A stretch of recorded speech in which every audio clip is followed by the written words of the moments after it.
And dimension chapter बहुत easy आपके लिए हो जाता है। यूनिट्स एंड डायमेंशंस में एरर्स वगैरह भी हम पढ़ते हैं, एरर ज्यादा इंपॉर्टेंट है। यूनिट्स एंड डायमेंशंस तो काफी इजी चीज होती है, लेकिन एरर्स में ज्यादा आप फोकस करते हैं। यूनिट्स एंड डायमेंशंस मीन्स आपका यू एंड डी जो मैंने लिखा था, है ना, कि यू एंड डी, है ना। तो देखो जो भी हम बात करते हैं ना कि इसकी जो सब कुछ स्टोरीज जो स्टार्ट होती है यूनिट्स एंड डायमेंशंस की, वो होती है फिजिकल क्वांटिटी से, है ना। कि इसकी जो पूरी की पूरी स्टोरी स्टार्ट हो रही है, it started with the physical quantity, है ना। तो सबसे पहले हम यहाँ पे डिफाइन करते हैं फिजिकल क्वांटिटी। भाई किस क्वांटिटी को हम फिजिकल क्वांटिटी बोलेंगे, है ना, कि which quantity is called as a physical quantity. तो फिजिकल क्वांटिटी का सिंपल सा होता है कि quantity that can be measured, ऐसी कोई भी quantity that can be measured, quantity that can be measured,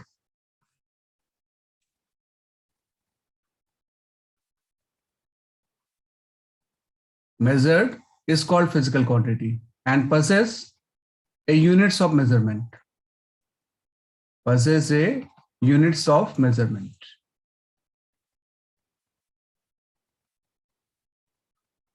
है ना। कैसी कोई भी क्वांटिटी जिसको कि हम मेजर कर सकते हैं उसी को हम बोलते हैं फिजिकल क्वांटिटी, है ना। तो फिजिकल क्वांटिटी के बहुत सारे एग्जांपल हैं, मास जो भी आप पढ़ते आ रहे हो जिसकी कोई ना कोई यूनिट है उसको हम बोलते हैं फिजिकल क्वांटिटी। तो फिजिक्स में और नॉन फिजिकल क्वांटिटी वो होती है जो कि मेजर हम नहीं कर सकते हैं, है ना, लाइक इमोशंस, पेन, है ना, एंगरनेस, है ना। इसको मेजर करने का कोई पैरामीटर थोड़ी है, तो उसको सारी क्वांटिटी जो होगी वो नॉन फिजिकल क्वांटिटी होगी।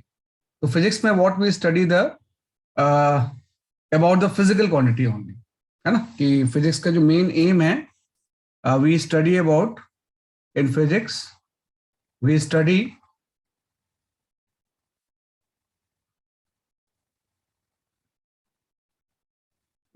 about physical quantity and their relationship, physical quantity and their relationship, and their relationship, ये हम पढ़ते हैं, है ना। कि फिजिक्स में हम क्या पढ़ते हैं बेसिकली, आपका study about the physical quantity and their relationship, है ना। तो ये आपका फिजिकल क्वांटिटी की फिजिक्स का मेन एम है। तो फिजिकल क्वांटिटी के बारे में हम पढ़ते हैं इसमें, राइट। अब ये जो फिजिकल क्वांटिटी जो होती है ना, इसकी दो कैटेगरी होती है, कि जब भी आप फिजिकल क्वांटिटी की बात करोगे तो it has got the two category. पहली जो होती है उसको हम बोलते हैं fundamental physical quantity,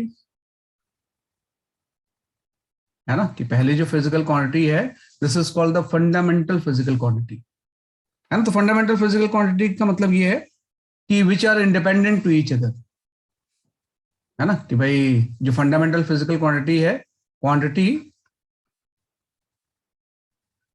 which are right independent to each other,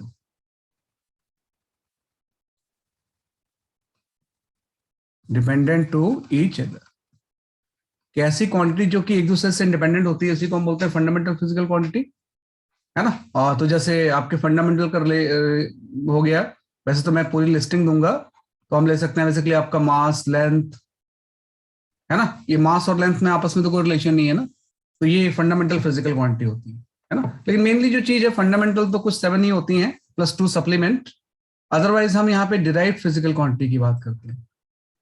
we can talk about the derived physical quantity, physical quantity, है ना। तो डिराइव्ड फिजिकल क्वांटिटी का मतलब ये है quantity which can derive from the fundamental, है ना, कि ऐसी क्वांटिटी जो कि फंडामेंटल फिजिकल क्वांटिटी से डिराइव होती है उसी को हम डिराइव बोलते हैं, है ना, कि क्वांटिटी, है ना, that can B derive from the fundamental, derive from fundamental, है ना। कैसी क्वांटिटी जो कि फंडामेंटल फिजिकल क्वांटिटी से ड्राइव होती है उसी को हम क्या बोलते हैं बेसिकली आपका डिराइव्ड फिजिकल क्वांटिटी। तो ड्राइव के तो बहुत सारे एग्जांपल हैं, कुछ आप एनसीईआरटी देखोगे ना, एनसीईआरटी एक बार देख लेना, एनसीईआरटी जो 1 है ना उसके बैक में कुछ 94 97 फिजिकल क्वांटिटी दी हुई है ड्राइव। तो एक बार उसको मॉनिटर करना, है ना, कोई याद नहीं करना है, बस एक बार देखना है कि अगर उसमें कोई आपको लगता है कि ऐसी क्वांटिटी है जो कि मैंने इसके बारे में अभी नाम नहीं सुना है तो उसको एक बार देख लेना, वैसे तो most of the 11th and 12th में जो क्वांटिटी सारी कवर हो जाती है, तो फिर भी अगर कोई ऐसा टर्म है जो कि आपको नहीं आता है, तो उस एनसीईआरटी की जो 94 क्वांटिटीज की लिस्टिंग है उसको आप देख लेना, है ना। तो इसको हम फंडामेंटल से ड्राइव कर सकते हैं। तो जो भी हम जानते हैं लाइक फोर्स, है ना, is a drive physical quantity, है ना, स्पीड, ये भी क्या है बेसिकली आपकी डिराइव फिजिकल क्वांटिटी। ये सारी जो फिजिकल क्वांटिटी है, this all physical quantities are the derive physical quantity, है ना। तो ये तो आ गया। अब हम यहाँ पे आते हैं कि भाई फंडामेंटल फिजिकल क्वांटिटी कौन कौन सी होंगी। तो हम यहाँ पे लिख देते हैं set of fundamental physical quantity. Fundamental physical quantity, है ना, किसके सेट की हम बात करते हैं कि कौन कौन से क्वांटिटी जो होंगी वो फंडामेंटल फिजिकल क्वांटिटी होंगी, है ना। तो जो set of fundamental physical quantity है, इसकी जस्ट आप एक लिस्टिंग कर लो। वैसे आपको ये पता होता है, लेकिन फिर भी मैं एक बार लिखवा दे रहा हूँ, है ना, ताकि आपके नोट्स में सारी चीजें रहे। तो अगर इसकी मैं एक जस्ट एक टेबल टाइप की बना दूं, तो कुछ 7 हो जाएंगी, प्लस 2 सप्लीमेंट भी होती हैं। तो 3 चीजें इसमें इंपॉर्टेंट होती है कि क्वांटिटी है कौन सी, है ना, कि भाई किस क्वांटिटी की हम बात कर रहे हैं, और दूसरा उसका एसआई यूनिट क्या होगा, और उसके लिए हम सिंबल कौन सा यूज करेंगे या नोटेशंस कौन सा यूज करेंगे, है ना। तो 1 बाय 1 मैं यहाँ पे सारी क्वांटिटीज लिख देता हूँ, है ना। तो सेट ऑफ फंडामेंटल क्वांटिटी में सबसे पहले ये आपकी होगी क्वांटिटी, कि भाई किस क्वांटिटी की हम बात कर रहे हैं, है ना। उस क्वांटिटी की एसआई यूनिट क्या होती है, एसआई यूनिट क्या होती है, और उसका नॉर्मली हम नोटेशन कौन सा यूज करते हैं। नोटेशन मीन्स किस सिंबल से हम उसको रिप्रेजेंट करते हैं। तो पहली जो फंडामेंटल फिजिकल क्वांटिटी होती है उसको हम मास ले सकते हैं। पहला जो हो गया वो मास हो गया, तो मास की एसआई यूनिट आपकी केजी होगी, और इसके लिए हम कैपिटल एम यूज करते हैं। सेकंड आपका हो गया लेंथ, है ना, तो लेंथ का आपका हो गया मीटर, एंड इसके लिए हम एल यूज करते हैं। थर्ड आपका हो गया टाइम, ऐसा यूनिट आपका हो गया सेकंड, एंड इसके लिए आप टी यूज करते हो। फोर्थ आपका हो गया इलेक्ट्रिक करंट, या टेम्परेचर लिख लो। ये थर्ड में आ गया बेसिकली आपका टेम्परेचर, है ना, इसके लिए आप सिम यूनिट यूज करते हो डिग्री केल्विन, और इसके लिए हम या तो सिंबल के यूज कर लेते हैं या थीटा भी यूज कर लेते हैं। फिफ्थ आ गया इलेक्ट्रिक करंट, है ना, तो करंट के लिए आपको होता है कि एम्पियर, और इसके लिए या तो भाई ए यूज करते हो या आई यूज करते हो, है ना। किसी बुक में ए दिया होता है, किसी बुक में आई दिया होता है। सिक्स में आ गया अमाउंट ऑफ सब्सटेंस, है ना, कि जो 6 हो गया that is your amount of substance, amount of substance, है ना। तो जो अमाउंट ऑफ सब्सटेंस होता है इसको हम लिखते हैं बेसिकली मोल, और इसको हम एमओएल से शो करते हैं। एंड सेवेंथ हो गया जो कि यूज नहीं करना है आपको, ल्यूमिनस इंटेंसिटी। ये यूजली कहीं यूज नहीं होती है, ल्यूमिनस इंटेंसिटी, है ना, लाइट से इसका रिलेशन है इल्यूमिनेशन से। तो ल्यूमिनस इंटेंसिटी की जो ऐसा यूनिट होती है दैट इज योर कैंडेला, है ना, और इसका जो सिंबल होता है वो सीडी होता है। तो ये set of fundamental physical quantities हैं। इसके अलावा 2 सप्लीमेंट्री यूनिट भी होती है। ये तो 7 फंडामेंटल हैं, एक दूसरे से किसी का कोई रिलेशन नहीं है, इंडिपेंडेंट है। जो भी डिराइव्ड फिजिकल क्वांटिटीज होंगी वो इसी के टर्म्स में हम क्या करेंगे, जैसे आपका रिप्रेजेंट करेंगे, है ना। 2 सप्लीमेंट्री यूनिट होती है, यहाँ पे उसको भी लिख लेते हैं हम, है ना, सप्लीमेंट्री यूनिट्स। जो नेक्स्ट आ गया that is your supplementary units. तो सप्लीमेंट्री यूनिट्स में आपको होता है कि 2 होती हैं। पहला जो होता है वो आपका होता है plane angle, first is your plane angle, है ना, कि पहला जो होता है this is your plane angle. तो जो प्लेन एंगल है इसकी जो यूनिट होती है वो रेडियंस होती है। सेकंड आपका होता है सॉलिड एंगल, है ना, जो कि इलेक्ट्रोस्टैटिक्स में हम पढ़ते हैं फ्लक्स कैलकुलेशन करने में। सॉलिड एंगल की जो यूनिट होती है वो स्टे रेडियन होती है ना। और ये जो प्लेन एंगल या सॉलिड एंगल है ना, ये क्वांटिटी डायमेंशनलेस होती है, मतलब इसकी कोई डायमेंशंस नहीं होती है ना, क्योंकि ये तो रेशियो होता है ना सेम क्वांटिटीज का, तो उसकी कोई डायमेंशन नहीं होती है। This quantities are the dimensionless. ऐसी फिजिकल क्वांटिटी ये दोनों है कि इसकी यूनिट तो होती है रेडियंस एंड स्टेट रेडियंस, बल्कि इसकी कोई डायमेंशंस नहीं होती। तो प्लेन एंगल या सॉलिड एंगल दोनों क्या होता है, बेसिकली आपका डायमेंशनलेस होता है ना। कि प्लेन एंगल ये एंड जो सॉलिड एंगल होता है ये क्या होता है, बेसिकली आपका डायमेंशनलेस होता है, कि भाई इसकी यूनिट तो है रेडियन स्टेट रेडियंस, लेकिन ये क्वांटिटी जो होती है वो कैसी होती है, बेसिकली आपकी डायमेंशनलेस, है ना। तो ये हम इस तरह से इसको डिनोट करते हैं।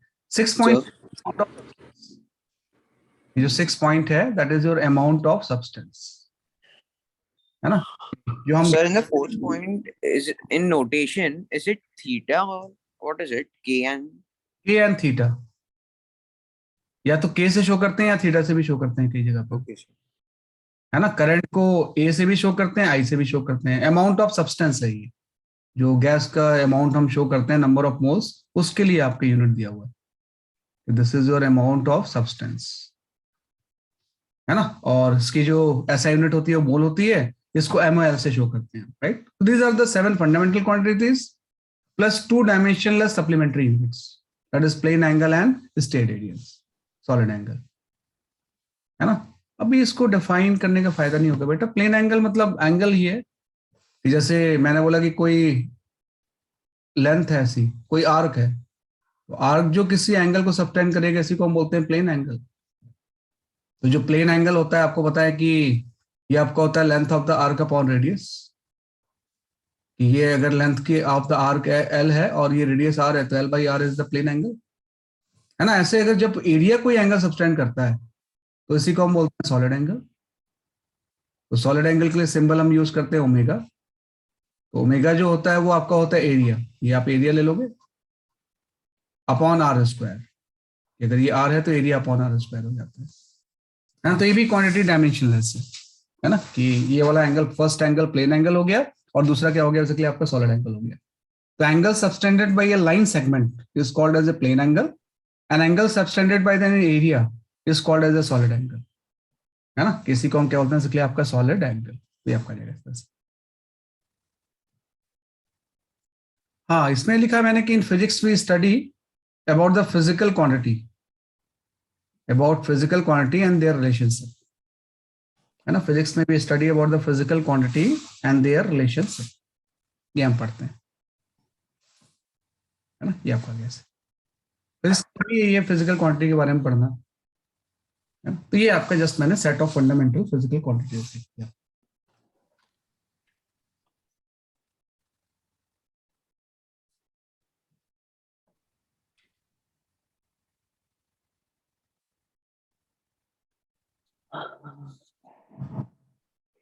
ए upon R square, A upon R square, A upon R square.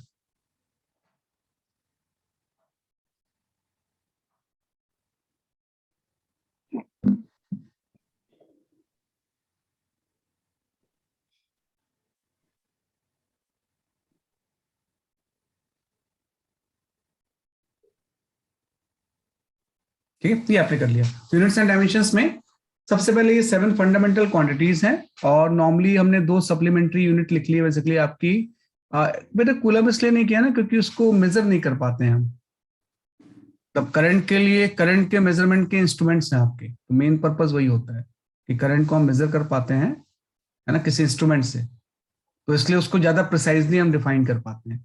मतलब मेजरमेंट की यूनिट लिखेंगे ना, तो जब आप उसको प्रिसाइजली डिफाइन करोगे तभी उसको हम फंडामेंटल लेंगे, है ना। तो चार्ज भी ले सकते थे, करंट भी ले सकते थे, तो करंट इसलिए चूज किया क्योंकि एक्सपेरिमेंट्स हैं, करंट को हम इजिली डिफाइन कर पाते हैं।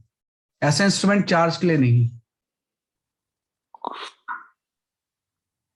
इसलिए ये आपका होता है। तो इसलिए हम नॉर्मली करंट को फंडामेंटल लिखते हैं, और चार्ज जो होता है वो डिराइव्ड यूनिट होता है। ये चार्ज हम लिखेंगे जब भी आपका, तो Q equal to current into time हो जाएगा, है ना। कि करंट को टाइम से मल्टीप्लाई करेंगे तो क्या आ जाएगा, उसके आपका चार्ज आ जाएगा। तो charge is a derived unit, आपका जाएगा। चलो इसके बाद हम आते हैं, जो मेन चीज आपको इसमें पढ़ना है, will have to study the dimensional analysis, है ना। कि मेन जो चीज आती है dimensional analysis and errors, errors and significant digit, वो सारी चीजें इंपॉर्टेंट है आपकी, है ना। कि भाई एरर्स एंड सिग्निफिकेंट डिजिट।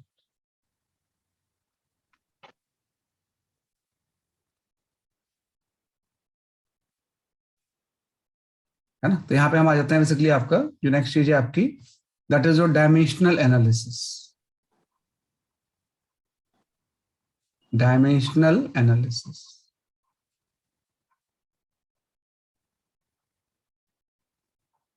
है ना। देखो डायमेंशनल एनालिसिस में सबसे पहले तो हम डायमेंशंस को डिफाइन करते हैं कि भाई डायमेंशंस होता क्या है। तीन चीजें पढ़नी है कि डायमेंशंस डिफरेंट डिफरेंट होते क्या है प्लस अगर आपका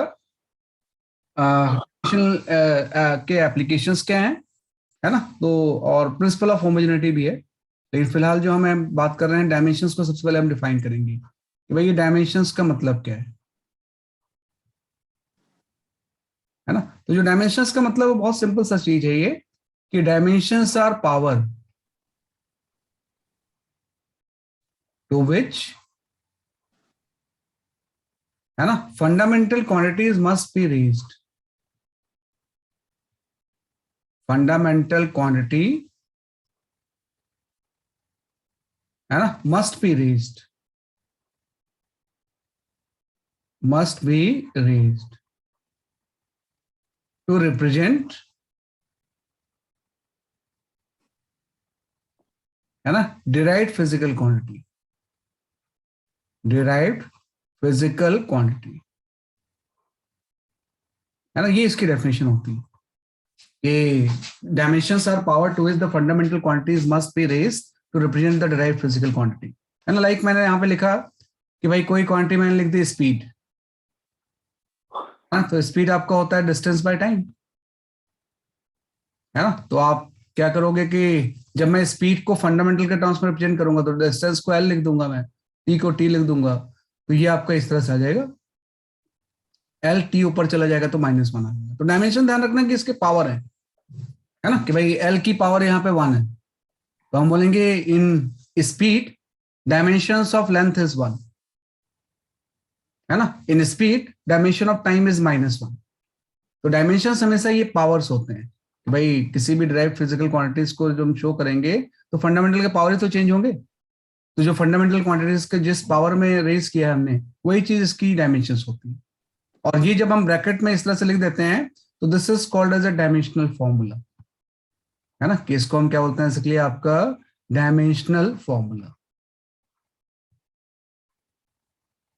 है ना, कि this is simply known as a dimensional formula, है ना। ये तो डायमेंशन है आपका डायमेंशंस तो ये 1 एंड -1 हो गया, है ना। लेकिन जब इस तरह से ब्रैकेट में करके क्लोज करके हम किसी चीज को लिखते हैं तो this is called as a dimensional formula, है ना। तो जैसे फर्स्ट आपने यहाँ पे डिफाइन कर दिया स्पीड, है ना, कि स्पीड का डायमेंशनल फॉर्मूला क्या होगा, LT-1 होगा। अब आपको होता है कि अब आपके लिए बिल्कुल आसान सी चीज है ये, 1 मिनट में सारी चीजों के डायमेंशन आप बता सकते हो। तो मैं आपसे कोई पूछूंगा नहीं, जस्ट मैं एक लिस्टिंग कर दूंगा अप्रोक्सीमेटली जो इंपॉर्टेंट डायमेंशन होंगे, है ना। बाकी आप सारा खुद से निकाल लोगे, क्योंकि अब आप तो पूरी फिजिक्स जानते हो ना।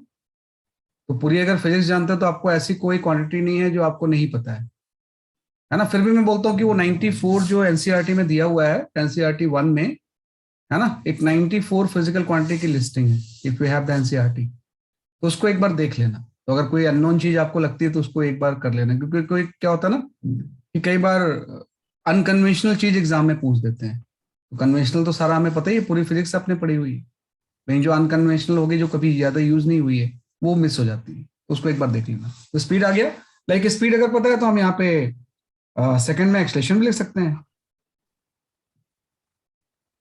है ना। तो एक्सलेशन आपको की जो डायमेंशनल फॉर्मूला हो जाएगा वो आपका हो जाएगा LT-2, क्योंकि velocity by time he acceleration होता है। तो LT-2 आ गया, एक्सलेशन आ गया तो फोर्स आ जाएगा, force equal to mass into acceleration होता है। तो फोर्स का डायमेंशनल फॉर्मूला हो गया MLT-2, है ना। फोर्स आ गया तो आपका वर्क आ जाएगा, वर्क इक्वल टू होता है फोर्स इंटू डिस्प्लेसमेंट, तो वर्क का डायमेंशनल फॉर्मूला हो जाएगा ML² into T-2,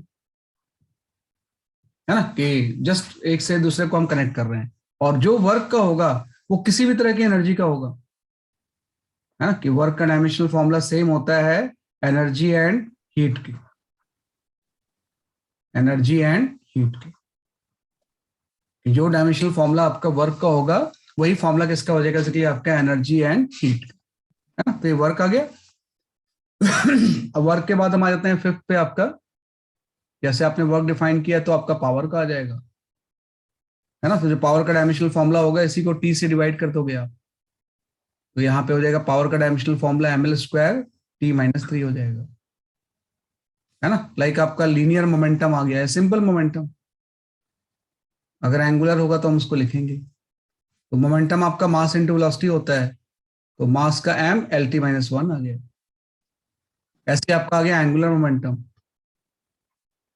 second quantity आपकी होगी एंगुलर मोमेंटम, है ना। तो जो एंगुलर मोमेंटम होगा वो आपका mvr लिख दोगे आप इसे, तो ये आपका हो गया बेसिकली आपका ml स्क्वायर इंटू t-1, है ना, कि this is your angular momentum, है ना। कि एंगुलर मोमेंटम का डायमेंशनल फॉर्मूला क्या होगा, ये आपका आ जाएगा इस तरह से। तो ऐसे बहुत सारी चीजें हैं, लाइक अगर हम टॉर्क भी लिखें, what is the dimensional formula for torque, है ना। तो जो टॉर्क हो जाएगा ये आपका फोर्स इंटू परपेंडिकुलर डिस्टेंस से तो होता है, फोर्स इंटू परपेंडिकुलर डिस्टेंस, तो सेम वर्क जैसा ही हो जाएगा ये भी, लेकिन क्वांटिटी अलग अलग है। तो ये आपका हो गया बेसिकली आपका ml square into t-2, this is the dimensional formula for torque, है ना। तो अगर आपको सारे फिजिक्स के फॉर्मूले पता है तो फिर किसी भी क्वांटिटी का we can find out the dimensional formula. भाई कोई भी क्वांटिटी उसका हम डायमेंशनल फॉर्मूला क्या कर सकते हैं, बेसिकली आपका कैलकुलेट। तो बेसिक मैं जस्ट यहाँ पे लिख दे रहा हूँ, बाकी तो आप निकाल लोगे, है ना, कि बेसिक जो मैंने यहाँ पे लिख दिया है बाकी आप क्या करोगे, बेसिकली आपका कैलकुलेट कर लोगे, है ना। तो जैसे 9th में इंपॉर्टेंट चीज होती है सरफेस टेंशन, है ना, कि सरफेस टेंशन का डायमेंशनल फॉर्मूला क्या होगा, तो T इक्वल टू F/L होता है, फोर्स अपॉन लेंथ ही तो होता है। तो यहाँ से ml का एक पावर कैंसिल हो जाएगा, है ना, सॉरी, ये सरफेस टेंशन mt-2 हो जाएगा। ये जो सरफेस टेंशन होगी, फोर्स को T लेंथ से डिवाइड करेंगे तो L कैंसिल हो जाएगा, तो आपका mt-2 हो गया। This is called the surface tension, है ना। ऐसे 10 आ गया। 10th में हम लिख सकते हैं बेसिकली आपका सरफेस टेंशन आ गया। स्ट्रेस लिख सकते हैं कि डायमेंशनल फॉर्मूला फॉर स्ट्रेस, तो फोर्स अपॉन एरिया ही होता है, तो स्ट्रेस या प्रेशर का डायमेंशनल फॉर्मूला सेम होगा, है ना, कि स्ट्रेस ऑब्लिक प्रेशर अगर हम लिखें तो इसका डायमेंशनल फॉर्मूला बेसिकली आपका सेम होगा, और ये आपका हो जाएगा ml-1 t-2, है ना, कि फोर्स अपॉन एरिया से हम इसका डायमेंशनल फॉर्मूला निकाल सकते हैं। और स्ट्रेस का जो होगा वही प्रेशर का होगा, यही चीज यंग्स मॉडुलस ऑफ इलास्टिसिटी की हो जाएगी, मॉडुलस ऑफ इलास्टिसिटी, है ना, क्योंकि जो स्ट्रेन होता है वो डायमेंशनलेस होता है। अगर हम 11 यहाँ पे लिखें तो जो स्ट्रेन होता है किसी भी चेंज में, लाइक मैं अगर change in length by L लिखूं तो ये आपका डायमेंशनलेस हो जाएगा, तो इसको लिख देंगे m0 l0 t0। कई बार डायमेंशनलेस क्वांटिटी को हम ऐसे लिख सकते हैं, है ना, कि ये जो चीज होगी ये क्या होगी, बेसिकली आपकी डायमेंशनलेस होगी। तो स्ट्रेन क्या हो गया, बेसिकली आपका डायमेंशनलेस, है ना, कि change in length bye original length, है ना। तो ऐसी क्वांटिटीज बहुत सारी हैं, वो जैसे जैसे आती जाएंगी आप करते जाओगे, तो no need to list all this quantities जब जैसे रिलेवेंट चीजें आएंगी उसका डायमेंशन हम क्या करते जाएंगे, लिखते जाएंगे, है ना। लेकिन फिर भी मैं कुछ इंपॉर्टेंट जो है उसको लिस्ट कर देता हूँ, है ना। तो ये जो सारी चीज आ गई, इसके बाद जैसे अगर हम 12th के सिलेबस में आ जाएं तो आपको पता है कि भाई सबसे पहले जो चीज हो जाएगी वो चार्ज हो जाएगी, है ना। तो जो चार्ज हो जाएगा इसका जो डायमेंशन फॉर्मूला होगा, है ना, कि चार्ज जो हो जाएगा Q, ये आपका करंट इनटू टाइम हो जाएगा, है ना। तो करंट A है, टाइम T है, तो चार्ज का डायमेंशनल फॉर्मूला आपका AT हो जाएगा, है ना। तो डायमेंशनल फॉर्मूला फॉर चार्ज जो होगा, मैं इसको रीड कर लेता हूं बेटा। Dimensions are power to which fundamental quantities must be raised to represent derived physical quantity, है ना। कि डायमेंशंस होते क्या है, डायमेंशन से सारे पावर्स है। ये जो मैं लिख रहा हूँ तो फॉर्मूला है। डायमेंशंस का मतलब जैसे पावर के फॉर्मूले में मास के डायमेंशन 1 है, लेंथ के 2 है, टाइम की -3 है। तो these are the dimensional formula है, और पावर जो होती है उसी को डायमेंशन बोलते हैं। तो चार्ज का IT हो गया। अगर कोई आपसे पूछता है कि चार्ज का अगर मुझे पता है और मुझे निकालना है कि what is the dimensional formula for voltage, हम निकाल सकते हैं। वोल्टेज या EMF का डायमेंशनल फॉर्मूला जो होगा वो वर्क अपॉन चार्ज ही तो होता है वोल्टेज, है ना। तो वोल्टेज जो होता है या पोटेंशियल डिफरेंस जो होता है ये वर्क अपॉन चार्ज हो जाएगा। तो वर्क का डायमेंशनल फॉर्मूला हम जानते हैं, ml square T minus to, by charge का जो हो जाएगा वो 80 हो जाएगा। तो जैसे आप इसको लिखोगे, यहाँ पे आपका आ जाएगा ml square T minus three and a minus one.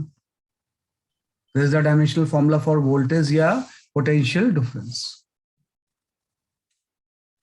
हाँ, यंग्स मॉडुलस का जो डायमेंशन है बेटा same as a pressure, Young's modulus of elasticity का ये डायमेंशन होती है ना, क्योंकि स्ट्रेन का डायमेंशनलेस होता है, और कोई भी मॉडुलस ऑफ इलास्टिसिटी क्या होता है, like Young's modulus, bulk modulus, shear modulus, stress upon strain होता है।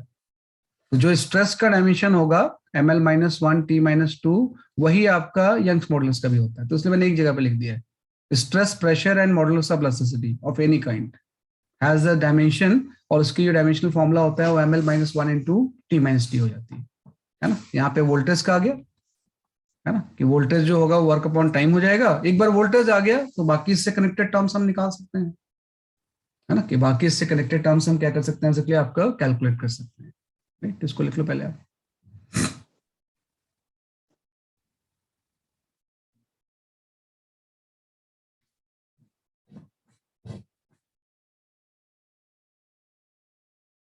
तो जस्ट अगर फॉर्मूला पता है तो कोई भी डायमेंशनल फॉर्मूला आप कैलकुलेट कर सकते हो if you know the formula.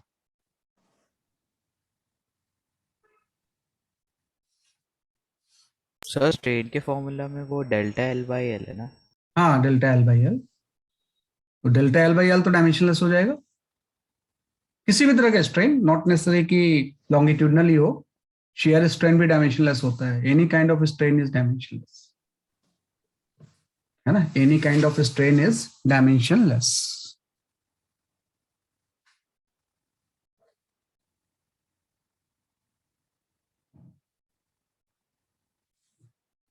हर तरह का जो स्ट्रेन होगा वो डायमेंशनलेस होता है। If I ask what is the dimensional formula for light year, है ना, लाइट ईयर का क्या डायमेंशनल फॉर्मूला होगा? If I ask what is the dimensional formula for light year, क्या हो जाएगा, वो बता सकता है क्या? LT minus one. Light year, हाँ L1. हाँ सही बात है, Ananya and Oshi is correct. Time नहीं होता है, ध्यान रखना आपने कुणाल, है ना। लाइट ईयर में ईयर लिखा है मतलब टाइम नहीं होता है। लाइट ईयर तो डिस्टेंस मेजर्ड होता है ना, भाई लाइट ईयर को हम डिफाइन करते हैं distance measured by the light in 1 year is known as a light year. Actually में light year is a quantity that represent the distance. Light year का डायमेंशनल फॉर्मूला जो होगा वो एल हो जाएगा, है ना, टाइम नहीं होता है ना। तो लाइट ईयर का डायमेंशनल फॉर्मूला इज एल, है ना। तो अगर क्वांटिटीज आपको पता है तो उसका हम डायमेंशनल फॉर्मूला बहुत इजीली निकाल सकते हैं। जैसे मैंने 13 लिखा है, नेक्स्ट भी मैं एक दो लिख लेता हूँ जो इंपॉर्टेंट चीजें बार बार यूज होती है। बाकी तो मेन तो इसका एप्लीकेशन है।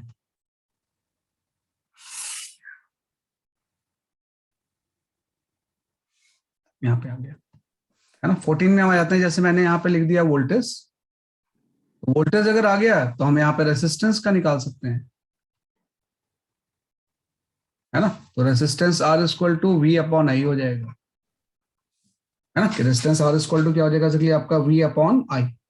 वी को आप आई से डिवाइड करोगे तो जो टर्म आएगा वो क्या आ जाएगा, इसलिए आपका रेजिस्टेंस आएगा। तो वोल्टेज आप निकाल ही चुके हो, वर्क डन बाई चार्ज होता है। या अगर नहीं भी याद है तो कोई बात नहीं, आप यहीं पे लिख लो कि भाई ये जो चीज होगी ये वर्क डन बाई चार्ज हो जाएगा। थोड़ा सा इसको सिंप्लीफाई कर लेते हैं, है ना। और आई की जो वैल्यू होती है इटसेल्फ, आई तो फंडामेंटल क्वांटिटी है। आई जो है वो क्या है, बेसिकली आपका फंडामेंटल क्वांटिटी है ना। तो बस इसके डायमेंशनल फॉर्मूला आप यहाँ पे पुट कर दो, तो वर्क इज इक्वल टू हो जाएगा ml square into T minus to. Charge 80 होता है और करंट को भी हम ए से शो करते हैं, है। तो बस उस फॉर्मूले में ए का पावर -2 हो गया, ये आपका हो गया ml square T minus 3 and A की पावर -2 आ गई। तो ये रेजिस्टेंस का डायमेंशनल फॉर्मूला है ना। तो कोई भी चीज है रेजिस्टेंस वगैरह सारे का डायमेंशनल फॉर्मूला हम इस तरह से अगर रिलेशन पता है तो निकाल सकते हैं, है ना। कि if we know the relation तो हम क्या कर सकते हैं, कैलकुलेट कर सकते हैं, राइट। अभी कुछ स्पेशल कांस्टेंट होते हैं क्योंकि बार बार यूज होंगे, है ना, उसको मैं बता देता हूँ। तो जैसे अगर मैं आपसे पूछूं कि what is the dimensional formula for coefficient of viscosity, है ना, कोफिशिएंट ऑफ विस्कोसिटी, क्या होगा dimensional formula coefficient of viscosity का?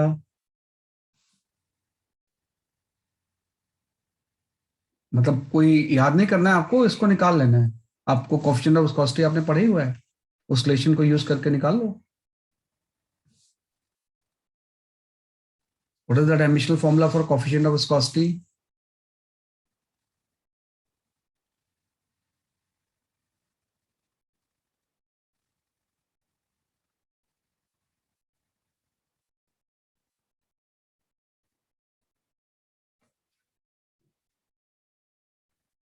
हाँ, मीत यू आर राइट, है ना, आभार सही है आपका आंसर। बताना नहीं है आपको, मैं जस्ट ऐसे बता दिया आपने। तो इसका जो डायमेंशन फॉर्मूला होता है ना, वो आपका होता है ml-1 इंटू टी माइनस।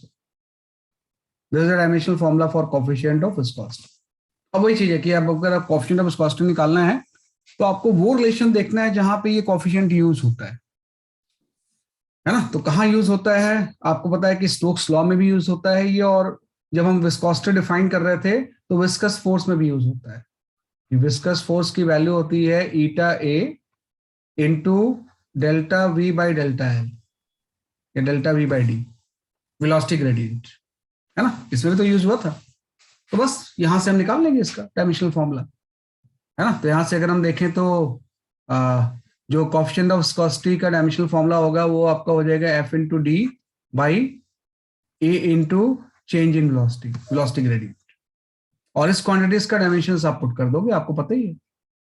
ये आपका होता है mlt-2, डी तो डिस्टेंस ही है वेलोसिटी ग्रेडियंट में, तो ये एल हो जाएगा।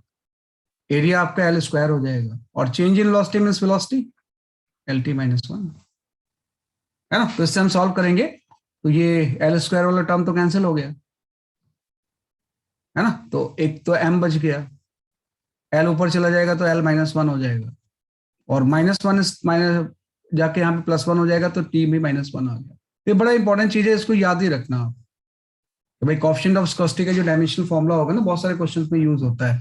तो दैट इज ml1 - t-1, है ना, कि कोफिशिएंट ऑफ विस्कोसिटी का जो डायमेंशनल फॉर्मूला होता है that is your ml-1 t-1। चाहे आपने इससे निकाल लिया, चाहे आप स्टोक्स लॉ से निकाल लेते, है ना, कि जहां भी उस रिलेशन में यूज हो रहा है उस रिलेशन को आप यूज कर लो।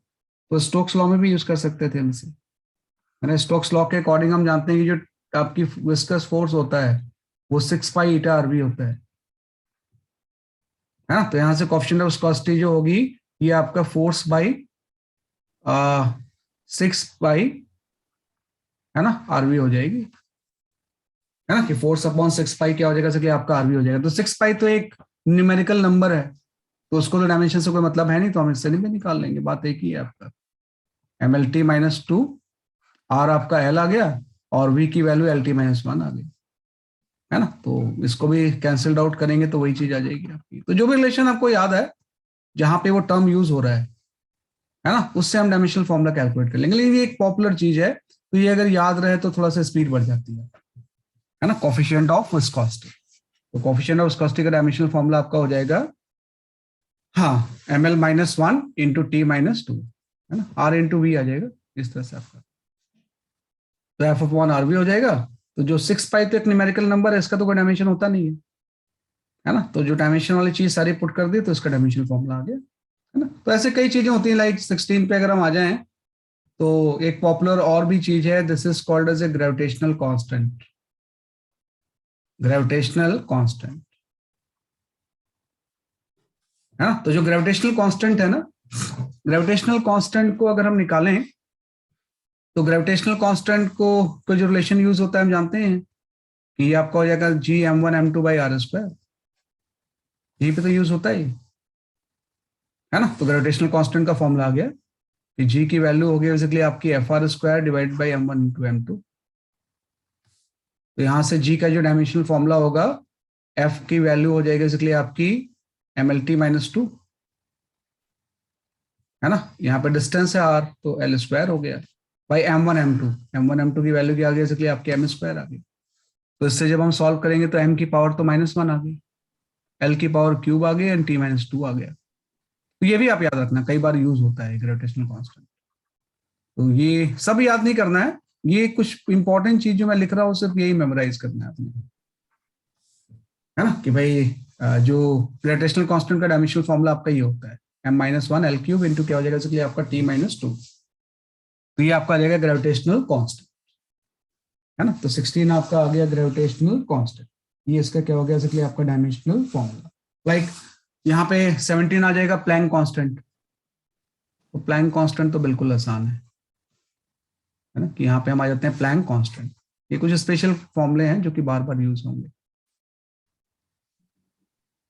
तो ये आपका आ गया बेसिकली आपका प्लैंक कांस्टेंट। तो प्लैंक कांस्टेंट के अकॉर्डिंग एनर्जी ऑफ फोटोन जो होती है वो HF के इक्वल होती है। तो प्लैंक कांस्टेंट H जो होगा वो एनर्जी बाय फ्रीक्वेंसी हो जाएगा। तो एनर्जी का डायमेंशनल फॉर्मूला तो वही होता है जो वर्क का होता है, ml² T-2। और ये आपकी जो चीज है एनर्जी बाय फ्रीक्वेंसी, तो फ्रीक्वेंसी मतलब 1 टाइम पीरियड, तो मतलब ये T-1 हो जाएगा। सर स्टोक्स लॉ का फॉर्मूला पढ़ सकते हो इस बार? 6 पाई ईटा RV, 6 pi eta, eta means coefficient of viscosity radius into velocity, है ना, कि 6 पाई ईटा RV, है ना। कोई इस तरह से आपका जो स्फीयर विस्कस लिक्विड में अगर V से जा रहा है ऐसे और इसकी रेडियस अगर R है तो इतने अमाउंट का विस्कस फोर्स इसमें लगता है ना, 6 पाई ईटा RV। तो यहाँ पे एनर्जी बाय फ्रीक्वेंसी आ गया। तो एनर्जी बाय फ्रीक्वेंसी से अगर हम कैलकुलेट करें तो m तो वैसे ही रह गया, L² भी वैसे ही रह गया, ये प्लस हो जाएगा तो ml² T-1 आ जाएगा। This is the dimensional formula for Planck constant. तो आपको वही सर्च करना है कि कहाँ पे ये टर्म मैंने पढ़ा है ना। तो उससे हम कर सकते हैं like Boltzmann constant, Boltzmann constant. भाई बोल्ट्जमैन कांस्टेंट का डायमेंशनल फॉर्मूला क्या होता है? बोल्ट्जमैन कांस्टेंट का जो डायमेंशनल फॉर्मूला होता है ये actually Boltzmann constant energy by temperature होता है। This is your energy by temperature, और भी कई तरह से हम निकाल सकते हैं लेकिन ये आसान है, energy upon temperature is Boltzmann constant. तो बोल्ट्जमैन कांस्टेंट का डायमेंशनल फॉर्मूला आ जाएगा, है ना, कि भाई एनर्जी का तो ml², है ना, T-2, और टेम्परेचर के लिए वही बात है कि आप या तो K यूज कर लो या थीटा यूज कर लो। तो K यूज कर लिया, K-1 आ गया। This is the dimensional formula for Boltzmann constant. ये कुछ स्पेशल कांस्टेंट है, coefficient, gravitational, Planck constant, Boltzmann constant, एक दो और है वो भी डिस्कस कर लेता हूं मैं आपसे।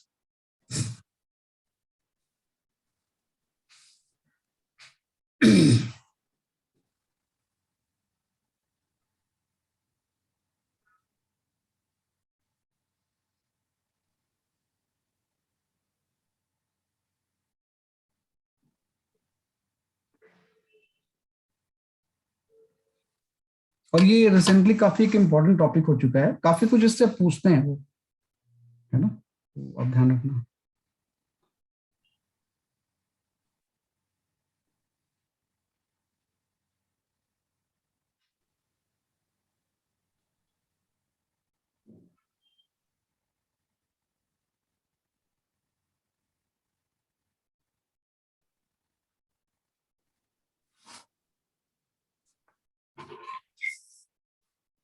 मैं बताऊंगा कि कैसे इससे ना कई बार ऑब्जेक्टिव में बहुत हेल्प मिलती है।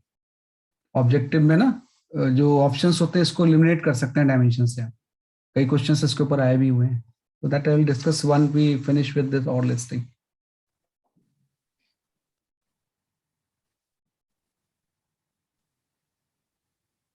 है ना। बोल्ट्जमैन कांस्टेंट आपका आ गया energy upon temperature.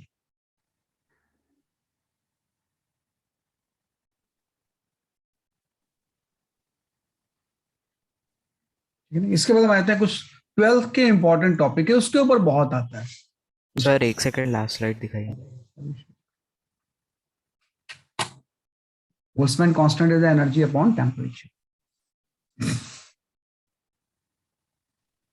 Done sir. तो 12th के कुछ टर्म्स हैं उसके ऊपर बहुत पूछते हैं, है ना, वो मैं बता देता हूँ आपको। मैं दो चार टर्म्स ही हैं, like if I ask what is the dimensional formula for electric field, पहली बात आ जाते हैं इलेक्ट्रिक फील्ड पे, है ना। नंबर कितना हो गया था ये, इट वाज द 18, चलो 19 आ गए। 19 में हम आ जाते हैं electric field.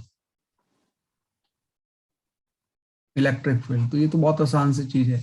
Electric field E जो होगा ये फोर्स अपॉन चार्ज ही तो होता है, तो ये आपका हो जाएगा ml², है ना, सॉरी फोर्स अपॉन चार्ज लिख लो इसे,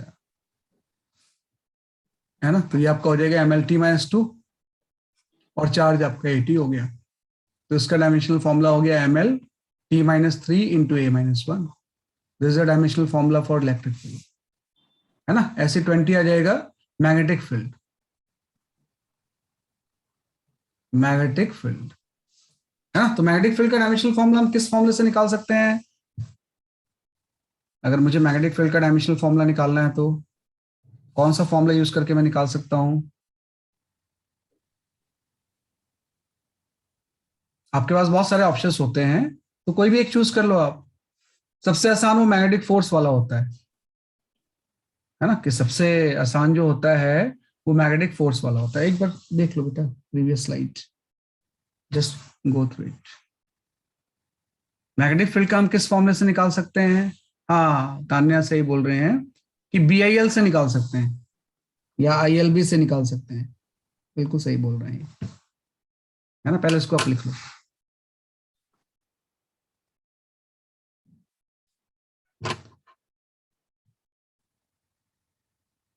हाँ सही बात है, QEV से भी निकाल सकते हो।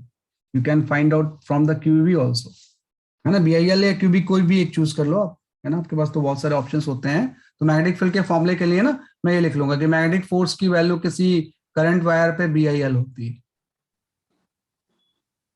है ना। तो यहाँ से मैग्नेटिक फील्ड की जो फॉर्मूला आ जाएगा वो F अपॉन यहाँ पे IL आ जाएगा। तो फोर्स का डायमेंशनल फॉर्मूला तो आपको पता ही होता है mlt-2, है ना। करंट का डायमेंशनल फॉर्मूला आपका हो जाएगा A, करंट तो फंडामेंटल क्वांटिटी है, ये L हो जाएगा। बस आ गया मैग्नेटिक फील्ड का डायमेंशनल फॉर्मूला, है ना। मैग्नेटिक फील्ड का जो डायमेंशनल फॉर्मूला होता है वो आपका ये आ जाएगा, that is your mt-2 and a-1। This is the dimensional formula for magnetic field. तो कोई याद नहीं करना है कि इलेक्ट्रिक फील्ड का कितना होता है, मैग्नेटिक फील्ड का कितना होता है। याद करना तो बड़ा मुश्किल है। याद जो करने हैं बस दो तीन ही है ना। और वो दो तीन में जो बेसिक्स हैं वो तो आपको वैसे ही याद रहते हैं। तो याद करने वाली यही चीज है, कोफिशिएंट ऑफ विस्कोसिटी, ज्यादा से ज्यादा ग्रेविटेशनल कांस्टेंट, है ना। बस दो ही चीजें, ये बार बार यूज होता है दोनों चीजें, तो इसी को बस आपको मेमोराइज करना है थोड़ा सा। Gravitation coefficient of viscosity and gravitational constant, बाकी तो बेसिक चीजें हैं वो तो आपको पता ही होती है, वो तो निकालोगे आप, उसको याद नहीं करेंगे। बस इसको ध्यान रखना कि कई क्वेश्चंस में दोनों चीजें यूज होती हैं, तो उसको थोड़ा सा मेमोराइज कर लेंगे, है ना। तो ये आपका हो गया B=ML-MT-2 इंटू A-1 आ गया, तो मैग्नेटिक फील्ड आ गया। इसके बाद मैग्नेटिक फील्ड के बाद 21 पे हम आ जाते हैं, है ना। इन दोनों चीजों को जानने के बाद हम यहाँ पे लिख सकते हैं इलेक्ट्रिक फ्लक्स। इलेक्ट्रिक फ्लक्स क्या होगा? तो इलेक्ट्रिक फ्लक्स जो होता है वो इलेक्ट्रिक फील्ड इंटू एरिया होता है। तो इलेक्ट्रिक फील्ड का जो भी डायमेंशनल फॉर्मूला है उससे L² मल्टीप्लाई कर दो, तो इलेक्ट्रिक फ्लक्स का हो जाएगा ml³ T-3 A-1। Electric flux आ गया। ऐसे आपका मैग्नेटिक फ्लक्स आ गया। मैग्नेटिक फ्लक्स, तो जो मैग्नेटिक फ्लक्स होता है वो B इंटू एरिया हो जाता है, मैग्नेटिक फील्ड इंटू एरिया। तो B को आप एरिया से मल्टीप्लाई कर दो, तो B को एरिया से मल्टीप्लाई करोगे तो यहाँ पे L का टर्म आ जाएगा, ml² T-2 and A-1। This is the magnetic flux, है ना। कि 21 के 22 के आके बेसिकली आपका magnetic flux, electric flux, magnetic flux. And 23 आपका आ गया, है ना। अब यहाँ पे थोड़ा सा एक चीज आ जाती है, जैसे हम एक वर्ड यूज करते हैं परमिटिविटी कांस्टेंट, परमिटिविटी, है ना, कि what is the dimensional formula for permittivity. तो ये भी याद नहीं रखना आपको, याद तो मैंने बोला सिर्फ दो ही रखना है, बेसिक फोर्स वगैरह के अलावा coefficient of viscosity and gravitation. अब इसको याद नहीं रखना है अगर मैं परमिटिविटी कांस्टेंट की बात करूं। परमिटिविटी कांस्टेंट का मतलब जो एप्सिलॉन आप लिखते हो, चाहे फ्री स्पेस की हो चाहे मीडियम की हो, इसका डायमेंशनल फॉर्मूला क्या होगा? तो ये किससे निकाल लेंगे हम परमिटिविटी कांस्टेंट का डायमेंशनल फॉर्मूला?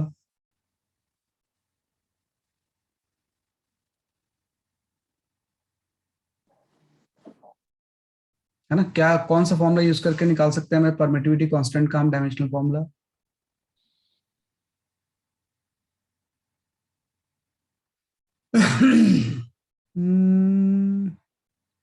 हाँ सही बोल रहे हो आप सिद्धि, और answer is correct. Coulomb's law से भी कर सकते हैं, लेकिन कुलम्स लॉ थोड़ा सा वो लेंदी है।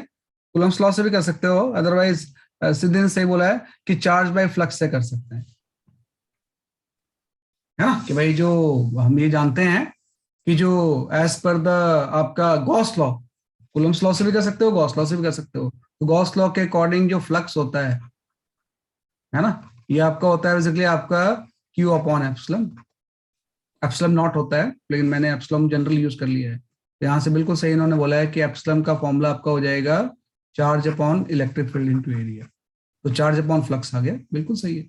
यहाँ से एप्सिलॉन का डायमेंशनल फॉर्मूला चार्ज से इस पूरे टर्म को हम डिफाइन कर देंगे। तो चार्ज तो आपका होता है 80, भाई आपका फ्लक्स हम निकाल ही चुके हैं अभी, इलेक्ट्रिक फ्लक्स, है ना। तो ML³ T-3 एंड A-1, है ना। तो इसको जैसे हम सॉल्व करेंगे तो m की पावर तो -1 हो जाएगी, है ना। अब यहाँ पे L की पावर जो हो जाएगी वो -3 हो जाएगी, T की पावर 4 हो जाएगी, है ना, और A की पावर स्क्वायर हो जाएगी। This is the dimensional formula for permittivity of the free space. तो याद नहीं करना है कोई से, बस आपको ध्यान रखना है कि मैं परमिटिविटी कांस्टेंट ना फ्लक्स से निकाल सकता हूँ। वे flux is equal to charge by epsilon में होता है, तो Q अपॉन E आ गया, है ना। अगर E का नहीं पता है तो E फोर्स अपॉन चार्ज होता है ना। तो जो चीजें रिलेटेड होंगी करके हम फ्लक्स परमिटिविटी कांस्टेंट का निकाल लेंगे।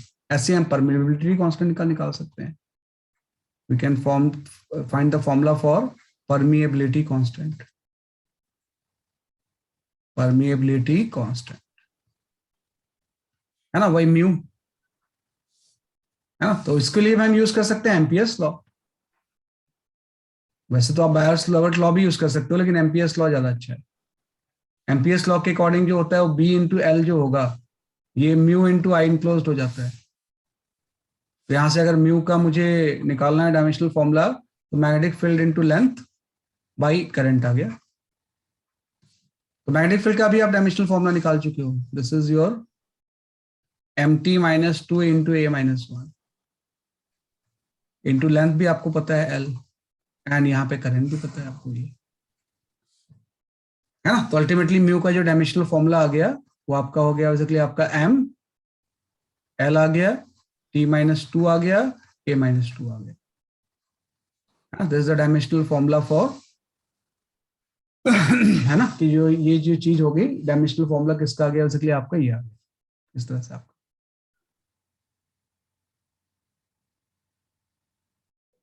है ना। तो इस तरह से हम कर सकते हैं इसे। This is the dimensional formula for mu, है ना। तो वही चाहिए कि रिलेशन थोड़ा ध्यान रखना कि किससे निकालना है मुझे, क्योंकि ये याद करना तो बड़ा मुश्किल है। तो परमिटिविटी कौन याद करने की जरूरत भी नहीं है। परमिटिविटी कांस्टेंट हम निकाल लेंगे गॉस लॉ से, और परमेबिलिटी कांस्टेंट बहुत इजीली हम निकाल सकते हैं एम्पियर्स लॉ से।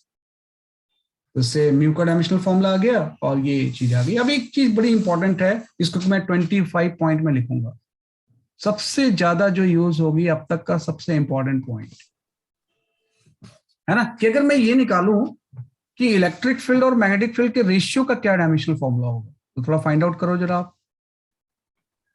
Electric field and magnetic field के रेशियो का डायमेंशनल फॉर्मूला। हाँ बिल्कुल सही बोला है ना आपने, अनन्या बिल्कुल सही बोला आपने। हाँ ओशी और आंसर इज करेक्ट, बिल्कुल सही है। हाँ बिल्कुल सही है। ये हम इलेक्ट्रोमैग्नेटिक वेव में भी पढ़ते हैं, है ना। इलेक्ट्रोमैग्नेटिक वेव हो सकता है अभी आपने नहीं पढ़ा होगा, लेकिन जब पढ़ेंगे तो उसमें पढ़ते भी हैं इससे। बिल्कुल सही आपने बोला। इलेक्ट्रिक आप डिवाइड करके देख लो, ये इलेक्ट्रिक फील्ड है, मैग्नेटिक फील्ड है, क्या आ रहा है आपका?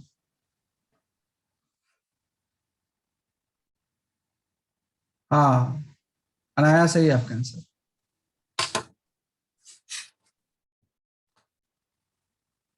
हाँ सिद्धि सही है, श्रेया तिवारी और आंसर इज करेक्ट, बिल्कुल सही है ना। इकरा सही है आपका आंसर, है ना, बिल्कुल सही आप आंसर दे रहे हो, है ना। तो भाई आप देख लो, लिख के, वैसे पता नहीं पता होता है आपको ये चीज क्या होती है, क्वांटिटी हम जानते हैं।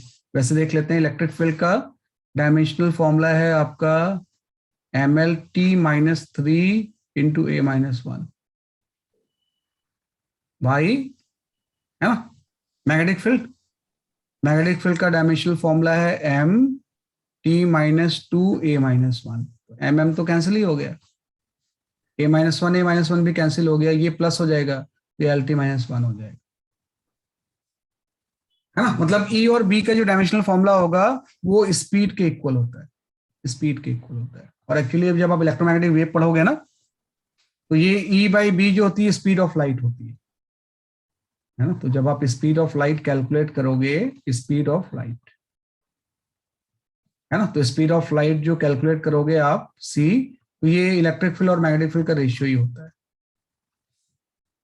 है ना। इसलिए तो हम इलेक्ट्रोमैग्नेटिक वेव बोलते हैं कि जो इलेक्ट्रोमैग्नेटिक वेव की थ्योरी है ये वहीं से है, ये कि इलेक्ट्रिक एंड मैग्नेटिक फील्ड और लाइट्स की स्पीड से रिलेटेड होता है। तो C=E/B होता है। तो ये अगर ये आपको पता है तो अपने आप आ जाएगा, है ना। तो E/B जो होता है स्पीड ऑफ लाइट होती है, वो डायमेंशनली भी आ रहा है आपका, है ना। ये आप लिख लोगे ऐसे। तो ये काफी इंपॉर्टेंट चीज है, ये इंपॉर्टेंट चीज है। दूसरा, if I ask what is the dimensional formula for this term 1/√of mu into epsilon, ये भी स्पीड ऑफ लाइट आ जाएगा, ये भी ध्यान रखना। ये भी जो टर्म होगा ना, ये स्पीड ऑफ लाइट हो जाएगा, है ना। कितने स्पीड ऑफ लाइट के फॉर्मूला होते हैं, तो electric field and magnetic field का ratio and 1/√of mu into epsilon, this is also speed of light. तो डायमेंशनल फॉर्मूला इसका भी जो होगा ना, वो कैलकुलेट करोगे तो LT-1 ही आ जाएगा, है ना। इसका भी डायमेंशनल फॉर्मूला होगा, LT-1 होगा। तो ये दोनों चीज काफी इंपॉर्टेंट है। E/B is speed of light and ये वाला टर्म भी स्पीड ऑफ लाइट ही आता है। आप पुट करके देखोगे तो स्पीड आ जाएगी, एंड इनफैक्ट एग्जैक्ट वैल्यू भी आती है। अगर मैं ये कांस्टेंट की वैल्यू पुट करूंगा तो यहाँ पे 3 × 10⁸ भी आ जाता है ना। इसी से 3 × 10⁸ भी आ जाता है, सेम सही बात है ना। तो ये भी, ये दोनों, ये 25th पॉइंट आप ध्यान रखना, बहुत बार इस चीज के ऊपर इस चैप्टर का फोकस होता है। बच्चे को ये चीज आती है नहीं आती। वैसे इलेक्ट्रोमैग्नेटिक वेव में तो ये सारी चीजें हम पढ़ते ही हैं, लेकिन फिलहाल आप ये जान लो 25, है ना। तो ये 25 आ गया। एक लास्ट पॉइंट बस, है ना, उसके बाद will come to the questions. Question से ज्यादा सीखेंगे हम, थ्योरेटिकली तो इसमें कितना पढ़ेंगे हम।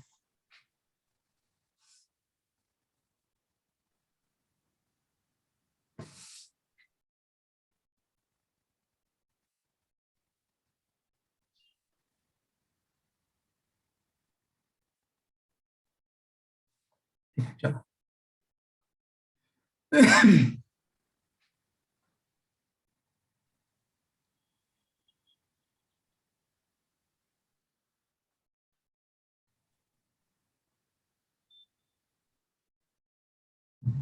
ये कहा जाता है, जो डायमेंशनल फॉर्मूला आप लिखोगे सेल्फ या म्यूचुअल इंडक्टेंस का, इन जनरल मैं इंडक्टेंस इसको लिख लेता हूँ। सेल्फ या म्यूचुअल इंडक्टेंस का डायमेंशनल फॉर्मूला तो सेम ही होगा, है ना। ये भी थोड़ा सा आप जानते हो कि what is the dimensional formula for self और म्यूचुअल इंडक्टेंस। म्यूचुअल इंडक्टेंस, है ना। तो सेल्फ ही ले लेते हैं, एल का निकालना आपको डायमेंशनल फॉर्मूला क्या होता है, दोनों का डायमेंशनल फॉर्मूला सेम ही होता है। तो सेल्फ और म्यूचुअल इंडक्टेंस के डायमेंशनल फॉर्मूले के लिए आप ये यूज कर सकते हो, मैग्नेटिक फ्लक्स बाय करंट, है ना। मैग्नेटिक फ्लक्स की वैल्यू क्या होती है, कि जब भी हम मैग्नेटिक फ्लक्स लिखेंगे तो LI के इक्वल ही तो होता है। तो यहां से अगर मैं एल का डायमेंशनल फॉर्मूला सेल्फ इंडक्टेंस का लिखना चाहूं तो मैग्नेटिक फ्लक्स बाय करंट होती है, या इससे ज्यादा अच्छा टर्म ये रहेगा। इसमें तो बहुत सारी चीजें फिर और भी याद करनी है ना आपको, तो इसकी बजाय अगर हम इसको यूज करें, एनर्जी स्टोर्ड इन इंडक्टर, ये ज्यादा अच्छा है। Energy stored in inductor, energy जो इंडक्टर में एनर्जी स्टोर होती है उसकी वैल्यू जो होती है, यू से शो करते हैं हम इसको। एनर्जी स्टोर्ड इन इंडक्टर जो होता है वो हाफ का हाफ LI² होता है। ये फॉर्मूला हमने पढ़ा हुआ है कि इंडक्टर में जो एनर्जी स्टोर्ड होगा वो हाफ LI² होता है। बस आ गया, एनर्जी का डायमेंशनल फॉर्मूला तो आपको पता ही होता है, that is your ml square into T minus to. आपको लिखने की जरूरत नहीं है, सेल्फ इंडक्टेंस का तो मुझे निकालना है। ये ध्यान रखना सेल्फ इंडक्टेंस है, लेंथ नहीं। सेल्फ इंडक्टेंस के लिए भी हम एल सिंबल यूज करते हैं, है ना। तो यहाँ पे ये लेंथ नहीं है बल्कि सेल्फ इंडक्टेंस है। ये थोड़ा सा इसको ब्रैकेट में कर लो आप ऐसे, this is not length into I square, Y square आपका ए स्क्वायर हो जाएगा। तो जो इजी होता है वो फॉर्मूला से हम प्रोसीड कर जाते हैं। तो सेल्फ इंडक्टेंस का जो डायमेंशनल फॉर्मूला हो जाएगा, है ना, इसकी वैल्यू आपकी आपकी आ जाएगी ml square T minus to and A minus two. ये आपका सेल्फ इंडक्टेंस आ गया, है ना। तो ये आपका सेल्फ इंडक्टेंस आ गया, तो ये आपका 26 पॉइंट हो गया, है ना। ऐसे 27th इसी से लिंक्ड है ये। 27th में अगर मैं आपसे पूछूं कि what is the dimensional formula for product of resistance and capacitance, resistance and capacitance के प्रोडक्ट का डायमेंशनल फॉर्मूला क्या होगा, कोई बता सकता है?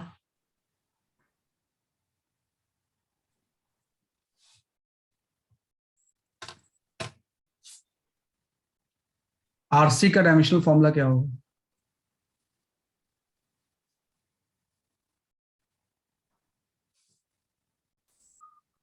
हाँ, आशीष सही है, तान्या सही है।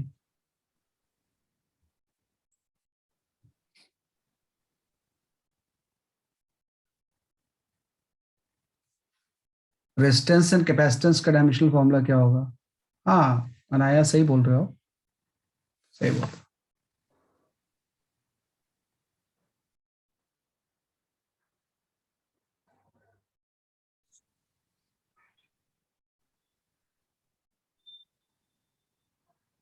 देखो ये एक चीज आपने पढ़ा हुआ है कि आर एंड सी के प्रोडक्ट को हम क्या बोलते हैं, तो this is called as a time constant, है ना। ये आपने आरसी सर्किट में पढ़ा है कि ये जो टर्म होता है वो टाइम कांस्टेंट होता है। एक तो तरीका ये है कि हम रेजिस्टेंस का पुट करें, कैपेसिटेंस का पुट करें, है ना। कैपेसिटेंस के लिए आप ये फॉर्मूला यूज कर लोगे कि Q equal to C V होता है।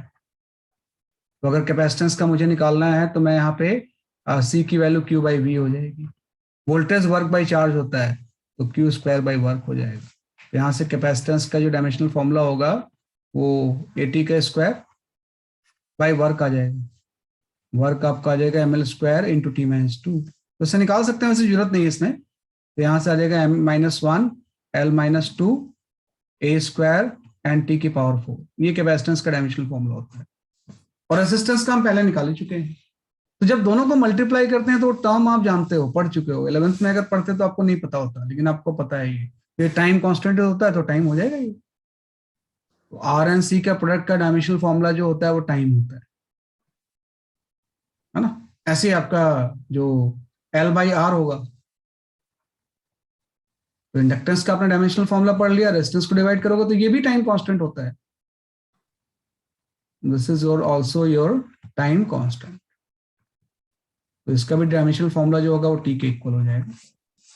आरसी का और एल बाई आर का डायमेंशनल फॉर्मूला सेम होता है ना। दोनों को हम टाइम कांस्टेंट बोलते हैं। This is called as a capacitive time constant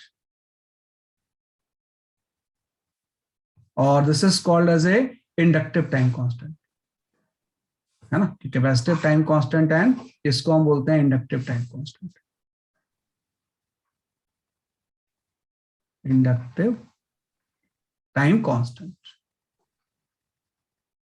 time constant, है ना। Capacitive time constant and inductive time constant, ये भी एक इंपॉर्टेंट चीज है ना। जो भी इंपॉर्टेंट है उसके ऊपर मैं स्टार लगा रहा हूं ऐसे, है ना। ये भी एक इंपॉर्टेंट चीज है। जो पॉइंट इंपॉर्टेंट है एक बार फिर से मैं रिकैप करता हूं उसको।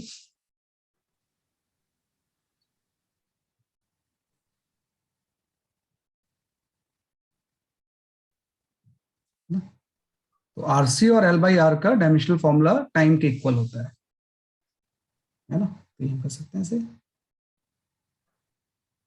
27 आ गया।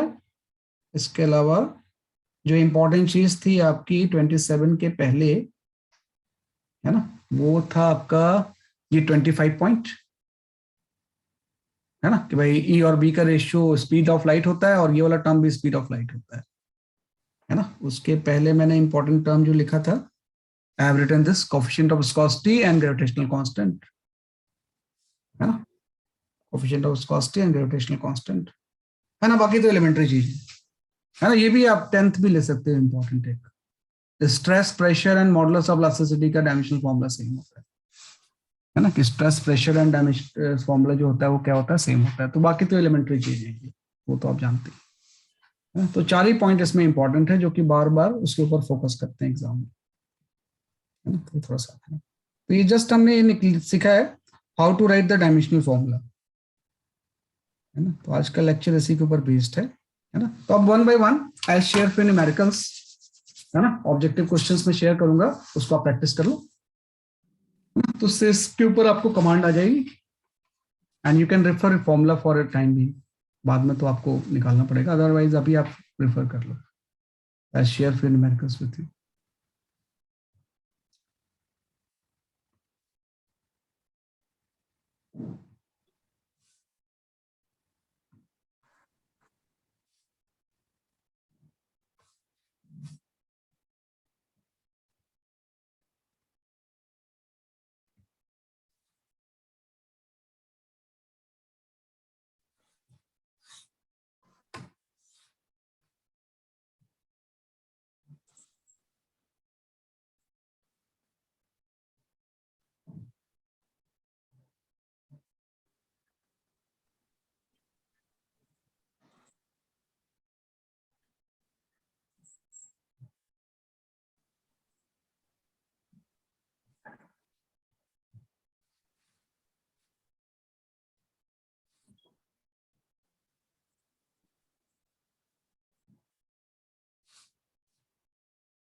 चलो मैं 1 by 1 स्टार्टिंग से देता हूँ, है ना। ये जैसे सबसे पहले आप इसके ऊपर आ जाओ, या स्टार्टिंग से करते हैं, स्टार्टिंग से सारे क्वेश्चंस करते जाते हैं, जो भी आता है randomly will attempt that questions.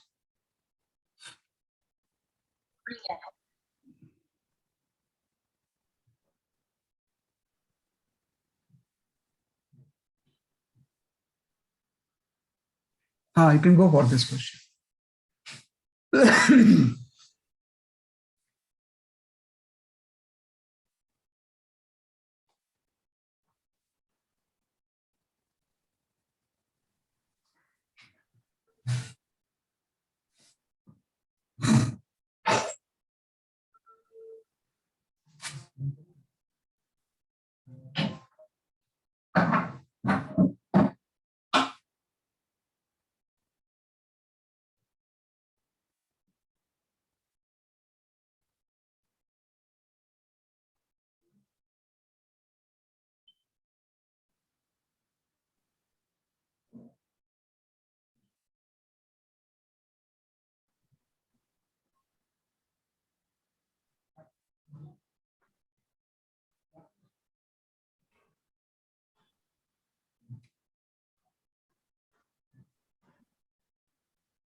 ओहो, बहुत सारे फॉर्मूले आ गए यार। तो मैं तो थोड़ा सा कर रहा था, मैं इतने लोगों का अब तो नाम नहीं ले पाऊंगा, है ना। तो जिसका भी सही है सही है ना। सबने सही बताया कि ऑप्शन डी इज करेक्ट, है ना। ऑप्शन डी जिन्होंने भी सेंड किया है दैट इज करेक्ट। ऐसे मैं चेक कर लेता हूँ एक बार, ऑप्शन डी इज करेक्ट, सही है ना। कि भाई प्लैंक कांस्टेंट का भी आपने पढ़ लिया, है ना। प्लैंक कांस्टेंट का जो होगा वो ये हो जाएगा आर। अभी तो आपने प्लैंक कांस्टेंट का पढ़ा कि भाई एनर्जी बाय फ्रीक्वेंसी होती है ना, कि एनर्जी बाय फ्रीक्वेंसी जो होती है वो क्या होता है, बेसिकली आपका प्लैंक कांस्टेंट। ग्रेविटेशनल कांस्टेंट तो हम फॉर्मूला ही जानते हैं क्या होता है। तो ग्रेविटेशनल कांस्टेंट का तो एस होता ही है, m-1 L³ T-2। Bulk modulus का वही होता है जो प्रेशर का होता है, है ना। और कोएफिशिएंट ऑफ विस्कोसिटी भी हम जानते हैं, वो एक्चुअली वही जो पॉपुलर है ना, जो मेन फॉर्मूले सारे हैं उस सबको एक साथ इसने इस फॉर्म में दे दिया है ना। ये आपका क्या,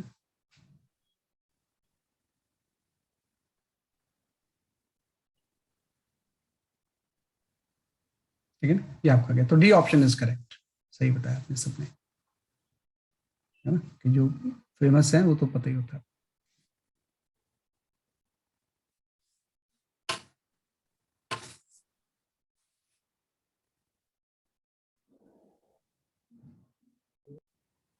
वेट फॉर अ मोमेंट, मैं एक क्वेश्चन शेयर करता हूँ, एक्चुअली वो मुझे मेन करवाना है तो मुझे वो मिल नहीं रहा है, तो अभी मैं बताता हूँ आपको, मैं क्वेश्चन से मिल जाएगा।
ये मिल गया मुझे, पहले उसको कर लेते हैं फिर आगे बढ़ते हैं।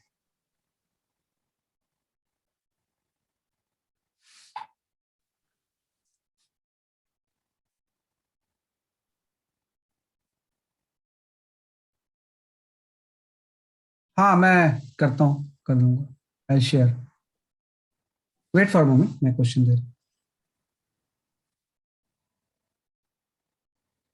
ये सारे करेंगे, पहले मुझे क्वेश्चन एक्चुअली हर साल करवाना होता है, वो पहले मैं कर लेता हूँ।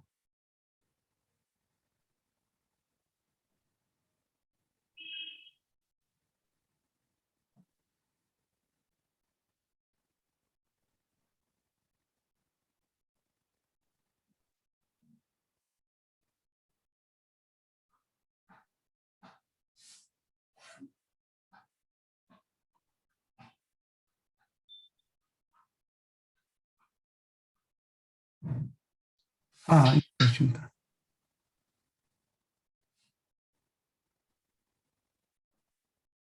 You can go for this question.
हाँ, सारा आंसर इसका।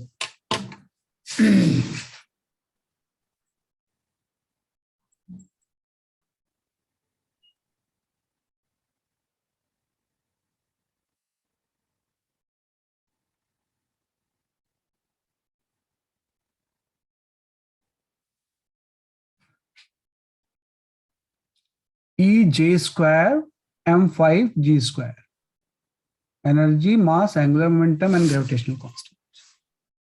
एक बहुत इंपॉर्टेंट क्वेश्चन है ये। हाँ, दिशा और आंसर इसका।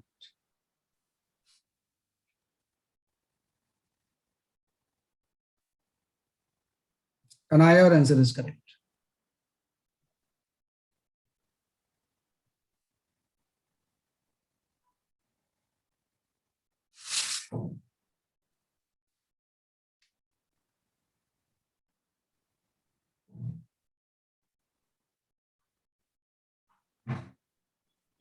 अनन्या सही है, सोहम सही है, सिद्धि सही है।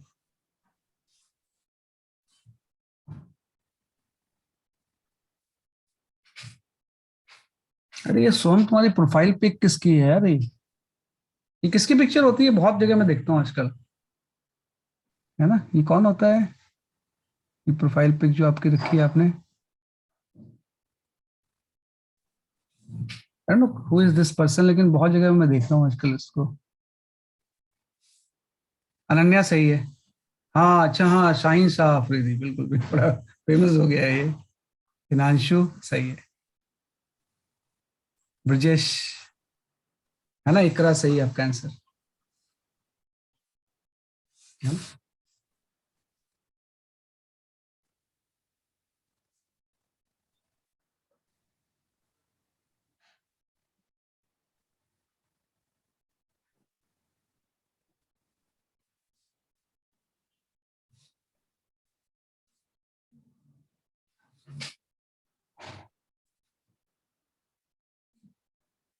नहीं बेटा, ये सारे डायमेंशंस ना इट विल कैंसल्ड आउट। इसमें सब डायमेंशंस आप पुट करोगे ना तो थोड़ा थोड़ा सा ठीक से कैलकुलेट करोगे। जो टर्म दिया हुआ था, बड़ा पॉपुलर क्वेश्चन है, किसी जेई में आया था, लेकिन बार बार इसको पूछते हैं वो, है ना? इस क्वेश्चन से बड़ा उनको अफेक्शन होता है। M5, है ना, इंटू कैपिटल जी स्क्वायर, है ना? तो आशीष सही है आपका आंसर। तो इससे ना सब डायमेंशंस कैंसिल हो जाएंगे। आप डायमेंशंस पुट करके देख लेना, तो ये जो चीज आएगी वो डायमेंशनलेस आ जाएगी, सब कुछ कैंसिल हो जाएगा। M0 L0 T0 आ जाएगा, है ना? ठीक से कैलकुलेट करोगे ना तो ये चीज क्वांटिटी जो होगी ये डायमेंशनलेस एक्चुअली, है ना? ये क्वांटिटी जो है वो डायमेंशनलेस है। तो आप देखोगे डायमेंशनलेस, फिर इस सब में क्या होता है? एंगल इज डायमेंशनलेस, तो बी ऑप्शन सही हो जाएगा, क्योंकि एंगल भी डायमेंशनलेस होता है। तो ये जो क्वांटिटी होगी ना, अगर ठीक से आप पुट करोगे और ठीक से कैलकुलेशंस करोगे तो ये डायमेंशनलेस आ जाएगी।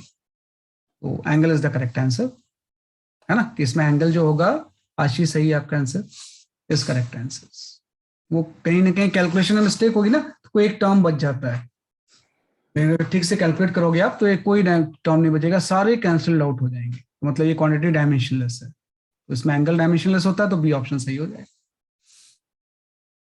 B option will be the correct. लेकिन ध्यान रखना, कई बार इस क्वेश्चन को करने के बाद ना आपको इससे सिमिलर कोई थोड़ा बहुत पावर चेंज करके भी दे सकते हैं वो।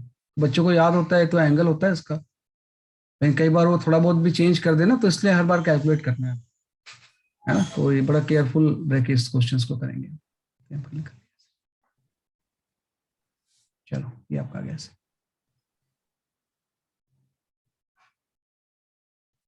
है। ये तो फ्लोट के क्वेश्चंस हैं। हाँ जैसे ये क्वेश्चन है, अब इमीडिएट देखो आ गया।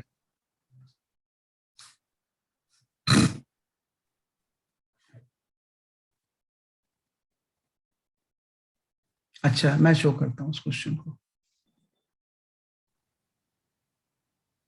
बेटा उस क्वेश्चन में उसमें फर्क ये है, आ, उसमें मेरे ख्याल से ई था,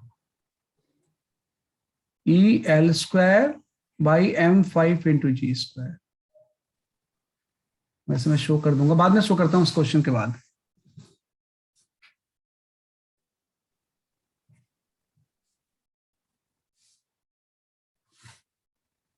इसको आप करो।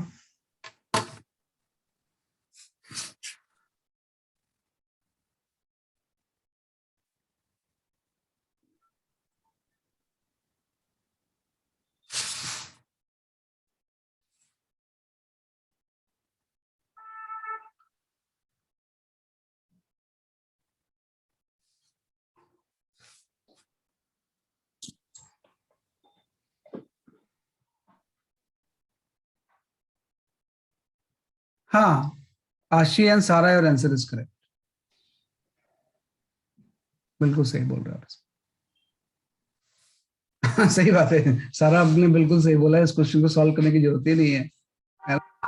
सही बात है, क्योंकि अभी आपने उस क्वेश्चन में पढ़ा, अगर मैं उस क्वेश्चन को शो करूं तो इजीली आ जाएगा आपका ये, है ना? यही सब स्किल्स तो करनी होती है। आ, अनाया सही है आपका आंसर, है ना?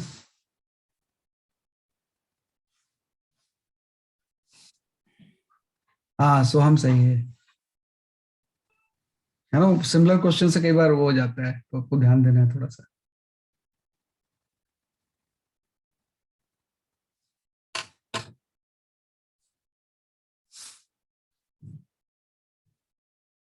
सिद्धि सही है आपका आंसर।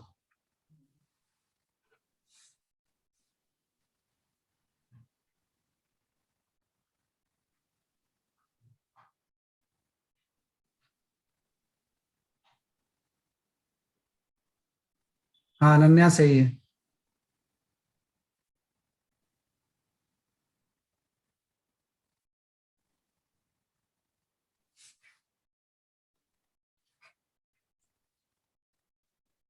प्रिया करेक्ट आंसर है आपका।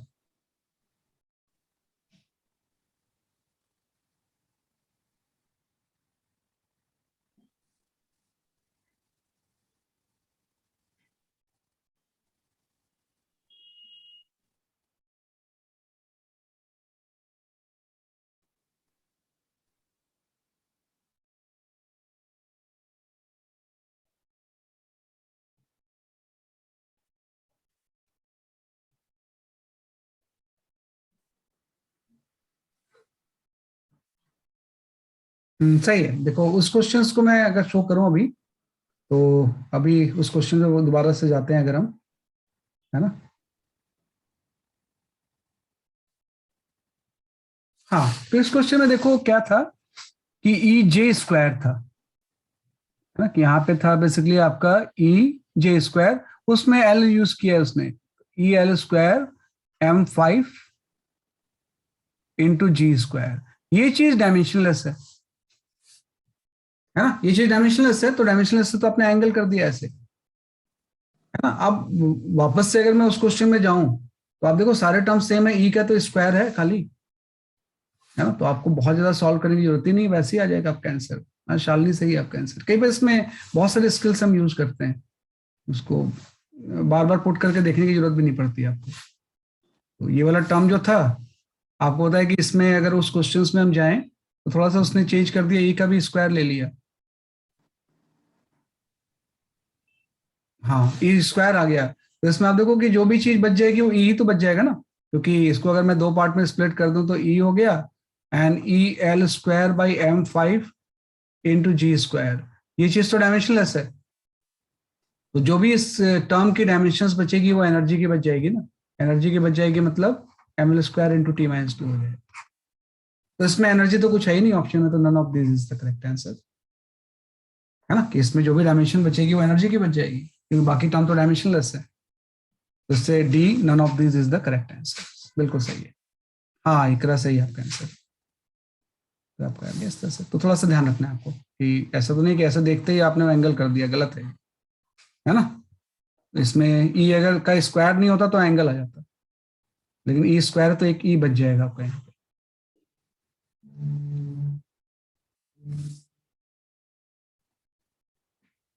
हाँ, ये तो कर लेंगे टॉर्क वगैरह का, ग्रेविटेशनल कांस्टेंट का हम जानते ही हैं।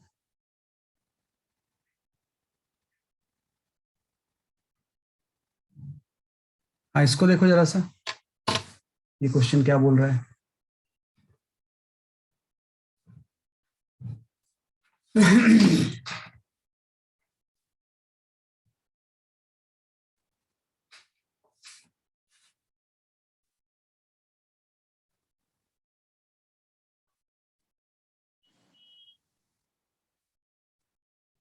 इसके बाद मैं शो कर दूंगा प्रीवियस क्वेश्चन।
जो नीट में आया हुआ है ना क्वेश्चन है।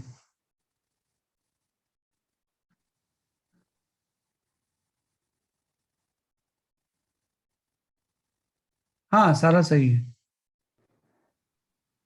हाँ थोड़ा सा इसको समझना पड़ेगा बेटा आपको, इसमें थोड़ा सा ठीक से इंटरप्रेट करना पड़ेगा क्या बोल रहा है ये, है ना। मतलब ये बोल रहा है कि इसमें से चारों ऑप्शंस में से कौन सी डायमेंशन लेंथ की डायमेंशन हो जाएगी, कौन सी डायमेंशंस लेंथ की हो जाएगी।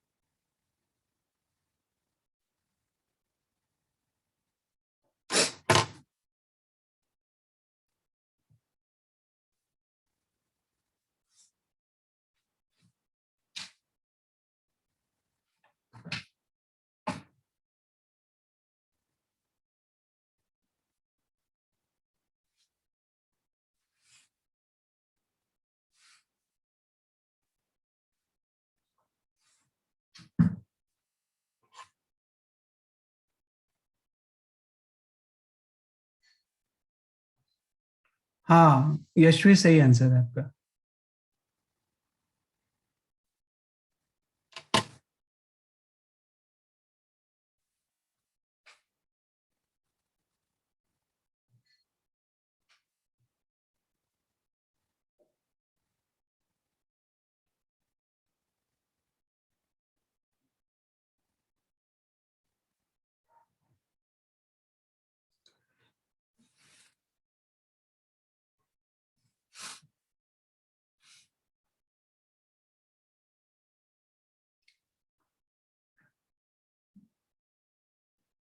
तो इसमें ऑप्शन में ऑप्शन से चेक करना पड़ेगा कि कौन सा लेंथ का आ रहा है।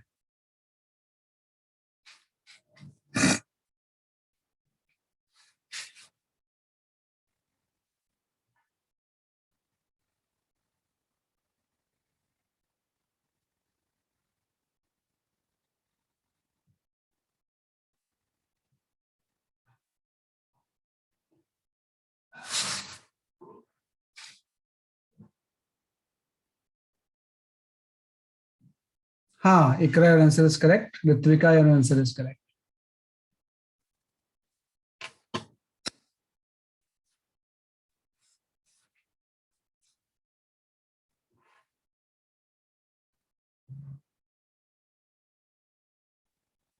विनय सही है आपका answer, Vinay your answer is correct.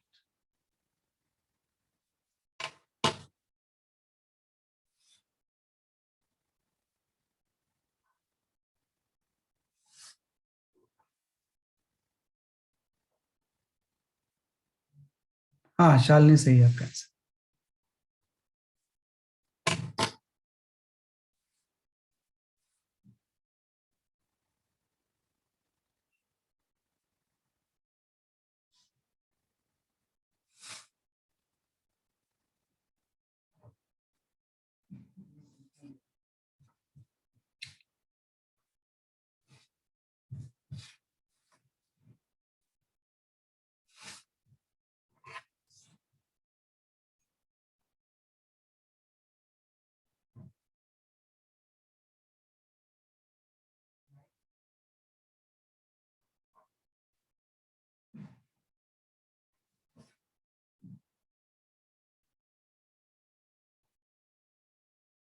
हाँ शालिनी सही है, रिया सही है, your answer is correct.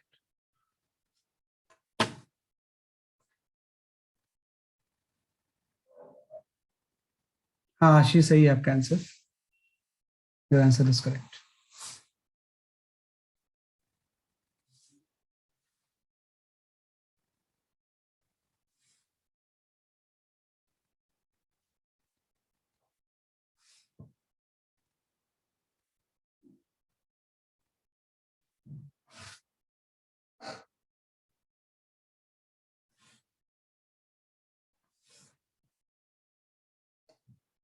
Okay I will explain, है ना, सही किया आपने। Most of the student A option ही दे रहे हैं, बाई चांस ए ही सही आ रहा है। देखो आप निकालेंगे कैसे इसे, देखो इसमें जी से हमें कोई खास प्रॉब्लम नहीं है। जी का डायमेंशन फॉर्मूला तो मुझे पता होता है, ये स्पीड ऑफ लाइट है ये भी पता होता है मुझे। मेन चीज है ये वाला जो टर्म है E square by 4 pi epsilon not, तो अगर हम वो एप्सिलॉन नॉट वगैरह की वैल्यूज पुट करें तो बेकार चीज हो जाएगी। इससे अच्छा है कि अगर दो ई है तो उसके बीच में फोर्स कितना होता है हम जानते ही हैं, फोर्स की वैल्यू फॉर्मूला कूलम्स लॉ के अकॉर्डिंग यही तो होता है। वो थोड़ा सा यूज करना है आपने, आप तो आप सब जानते हो, 11th में तो फिर भी मुश्किल होती है आपको। भाई यही तो होता है के Q1 Q2 by are square. तो यहां से ये जो वाला टर्म है ना E square by 4 pi epsilon not, यही आपको ध्यान देना है। ये जो टर्म है वो एफ आर स्क्वायर के इक्वल हो जाएगा, है ना। ये वाला जो टर्म होगा वो किसके इक्वल हो जाएगा, इसलिए आपके एफ आर स्क्वायर के। तो एफ आर स्क्वायर के डायमेंशन फॉर्मूला निकालना तो एकदम आसान है, ये आपका हो जाएगा ml³ इंटू t-2। मतलब ये जो टर्म है इसका डायमेंशनल फॉर्मूला आपका एफ आर स्क्वायर के इक्वल हो जाएगा, तो ml³ t-2 हो जाएगा। अभी यहाँ पुट करके देख लो, तो 1/c², 1/c² का मतलब l² इंटू t-2, है ना, इंटू जी का डायमेंशनल फॉर्मूला हम जानते ही हैं, m-1 l³, है ना, एंड t-2। और ये वाला जो टर्म है इसका डायमेंशनल फॉर्मूला आपने निकाल लिया, ml³ इंटू t-2। इस पूरे की पावर हाफ है, ये भी ध्यान रखना, है ना, कि इस पूरे की पावर कितनी है, बेसिकली आपकी हाफ है ना। तो इस पूरे की पावर हाफ होगी, तो आप देख लो इससे क्या, आपका m की पावर तो यहाँ पे कैंसिल ही हो गई, -1 + 1। तो ये वाले टर्म को हम ऐसे छोड़ देते हैं, l² इंटू t-2। और यहाँ पे l6 की पावर लेकिन हाफ है, मतलब यहाँ पे l³ आ जाएगा। और ये आपका t-4 है लेकिन हाफ है, तो t-2 आ जाएगा। तो t-2 और -2 तो कैंसिल हो गई, तो यहाँ पे l ही तो बच गया। मतलब इस चारों टर्म्स में पहले ही बाई चांस आपका सही आ गया, अगर ये नहीं आता तो फिर अगला चेक करते हैं, थोड़ा सा स्किल यूज करके कर सकते थे, है ना। तो हमेशा थोड़ा सा ध्यान रखना कि इस तरह से एप्सिलॉन नॉट और म्यू नॉट की डायमेंशंस यूज ना करना पड़े, ऐसा कुछ करना, क्योंकि उसको यूज करोगे ना फिर वो कॉम्प्लिकेशंस आ जाती है। तो उसको यूज किया बना करेंगे तो ज्यादा अच्छा रहेगा, है ना, कि एप्सिलॉन नॉट और म्यू नॉट यूज नहीं करें तो अच्छा आपका, है ना। तो आप सही है सिद्धि, आपका आंसर, तो इस तरह से हम कर सकते हैं।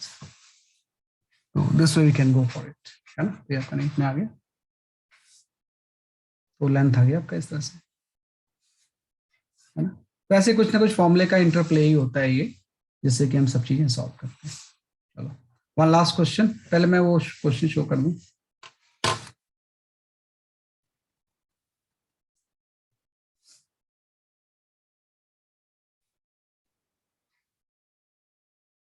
Rest of the questions I will share in the group, सारे क्वेश्चंस, तो आप उसको भी अटेंड कर लेना।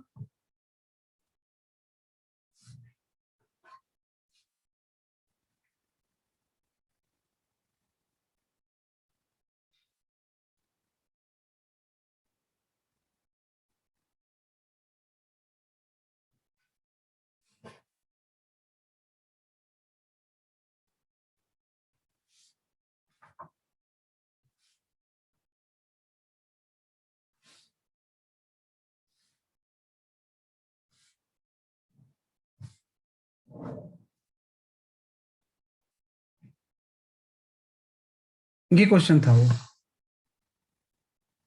है ना। तो इसका जो आंसर था नन ऑफ दीज था।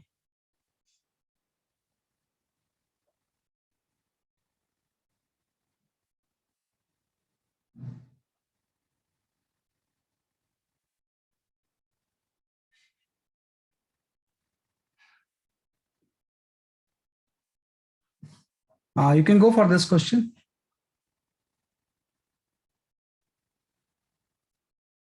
This is the last question for the day.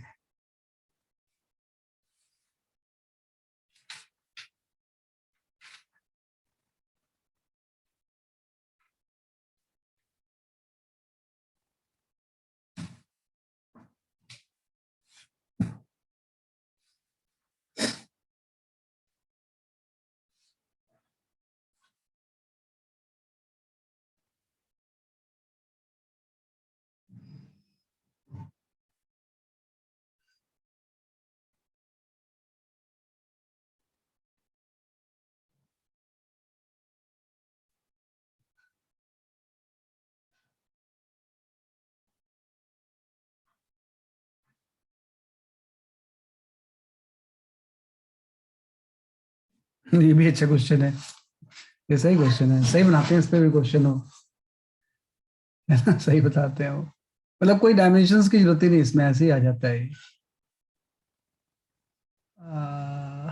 हिनांशु and सारा सही है, सोहम सही है, सही है।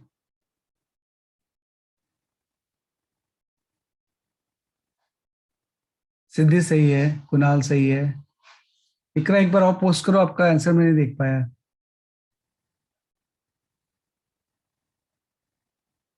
हाँ, अनन्या सही है, अनाया सही है, है ना। हाँ, सारा सही है बेटा, आंसर आपका ये सही है, सही है, सबका आंसर सही आ रहे हैं, है ना। इसका जो आंसर सही है, that is your A answer is correct, है ना। देखो इसमें भी सॉल्व करने का स्किल है, बहुत अच्छा स्किल यूज करेंगे हम इसमें। किसी चीज की डायमेंशन याद करने की आपको जरूरत ही नहीं है। आपने अभी पढ़ा NH/2 पाई क्या होता है, एंगुलर मोमेंटम ही तो होता है। मॉडर्न फिजिक्स में पढ़ा तो आपने, NH/2 pi is the angular momentum. तो ये पूरी चीज जो हो गई वो एंगुलर मोमेंटम हो गई, है ना, क्योंकि एंगुलर मोमेंटम NH/2 पाई ही तो होता है। तो एंगुलर मोमेंटम का डायमेंशन आपका MVR हो जाएगा बाई, अब ये QB, charge into magnetic field, तो मैग्नेटिक फोर्स की वैल्यू QB भी होती है। तो अगर मैं QB का डायमेंशन लिखूं तो ये फोर्स बाई आपका V आ जाएगा। तो यहाँ पे इस QB की डायमेंशन आपने फोर्स बाई V लिख दी, तो ये आपका हो गया MV² into R by force. अभी भी डायमेंशन की जरूरत नहीं है, क्योंकि सेंट्रीपिटल फोर्स क्या होता है, मैं मेरा मेन पर्पस तो चीजें कैंसिल करना होता है ना, तो MV² बाई R ही तो होता है सेंट्रीपिटल फोर्स। देखो किसी की डायमेंशन फॉर्मूला मैंने लिखा ही नहीं और आंसर आ गया। फोर्स की वैल्यू होती है MV² by R into R। तो MV² कैंसिल हो गया, ये R ऊपर चला जाएगा तो R² आ जाएगा, और R² ही तो एरिया होगा, तो इसका डायमेंशन जो होगा वो एरिया के इक्वल हो जाएगा। कहा मैंने, किसी की भी डायमेंशनल फॉर्मूला मैंने यूज किया ही नहीं, जस्ट NH/2 पाई MVR होता है, क्यूबी की वैल्यू होती है ना। और सेंट्रीपिटल फोर्स हम MV² बाई R जानते हैं, तो यहाँ से R² आ गया, एरिया आ गया आपका आंसर। ये ऑप्शन इज करेक्ट, है ना बेटा। Magnetic force on just charge जो होता है ना, किसी भी चार्ज पे मैग्नेटिक फोर्स की वैल्यू क्या होती है, Q velocity into magnetic field. तो charge into magnetic field force by velocity हो जाएगा ना, तो यहाँ पे पुट कर दिया मैंने उसे, फोर्स अपॉन वेलोसिटी, ये QB वाला। तो ये पूरा तो MVR हो गया, और ये वाला टर्म जो हो गया F/V हो गया। तो इससे सॉल्व करेंगे तो R² आ गया, R² एरिया होता है ना, कि R² is the dimensional formula for area, हम कर सकते हैं इसे।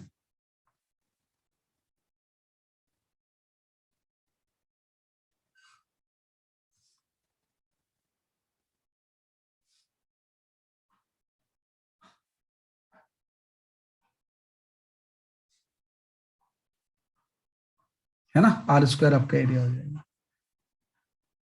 तो ये option is the correct option.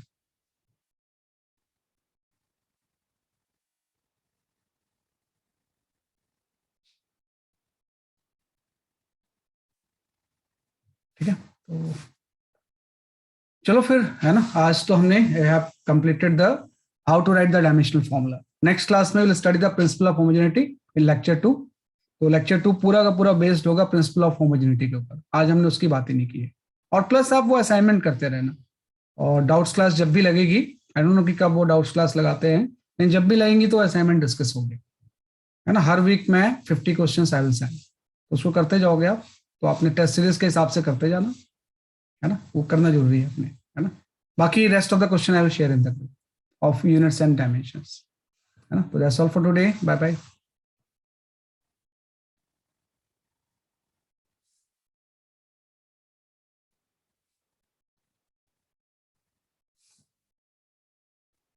अरे नहीं बेटा, चैप्टर कहाँ डन हो गया, अभी तो बहुत बचा हुआ है। आज तो पहला लेक्चर था, it requires at least 4 to 5 lectures, है ना। ये तो आज तो हमने सिर्फ डायमेंशनल फॉर्मूला किया हुआ है, इसी का principal of homogeneity next class में पढ़ेंगे अभी। आज तो फर्स्ट लेक्चर है, 4 to 5 लेक्चर लगते हैं इसमें।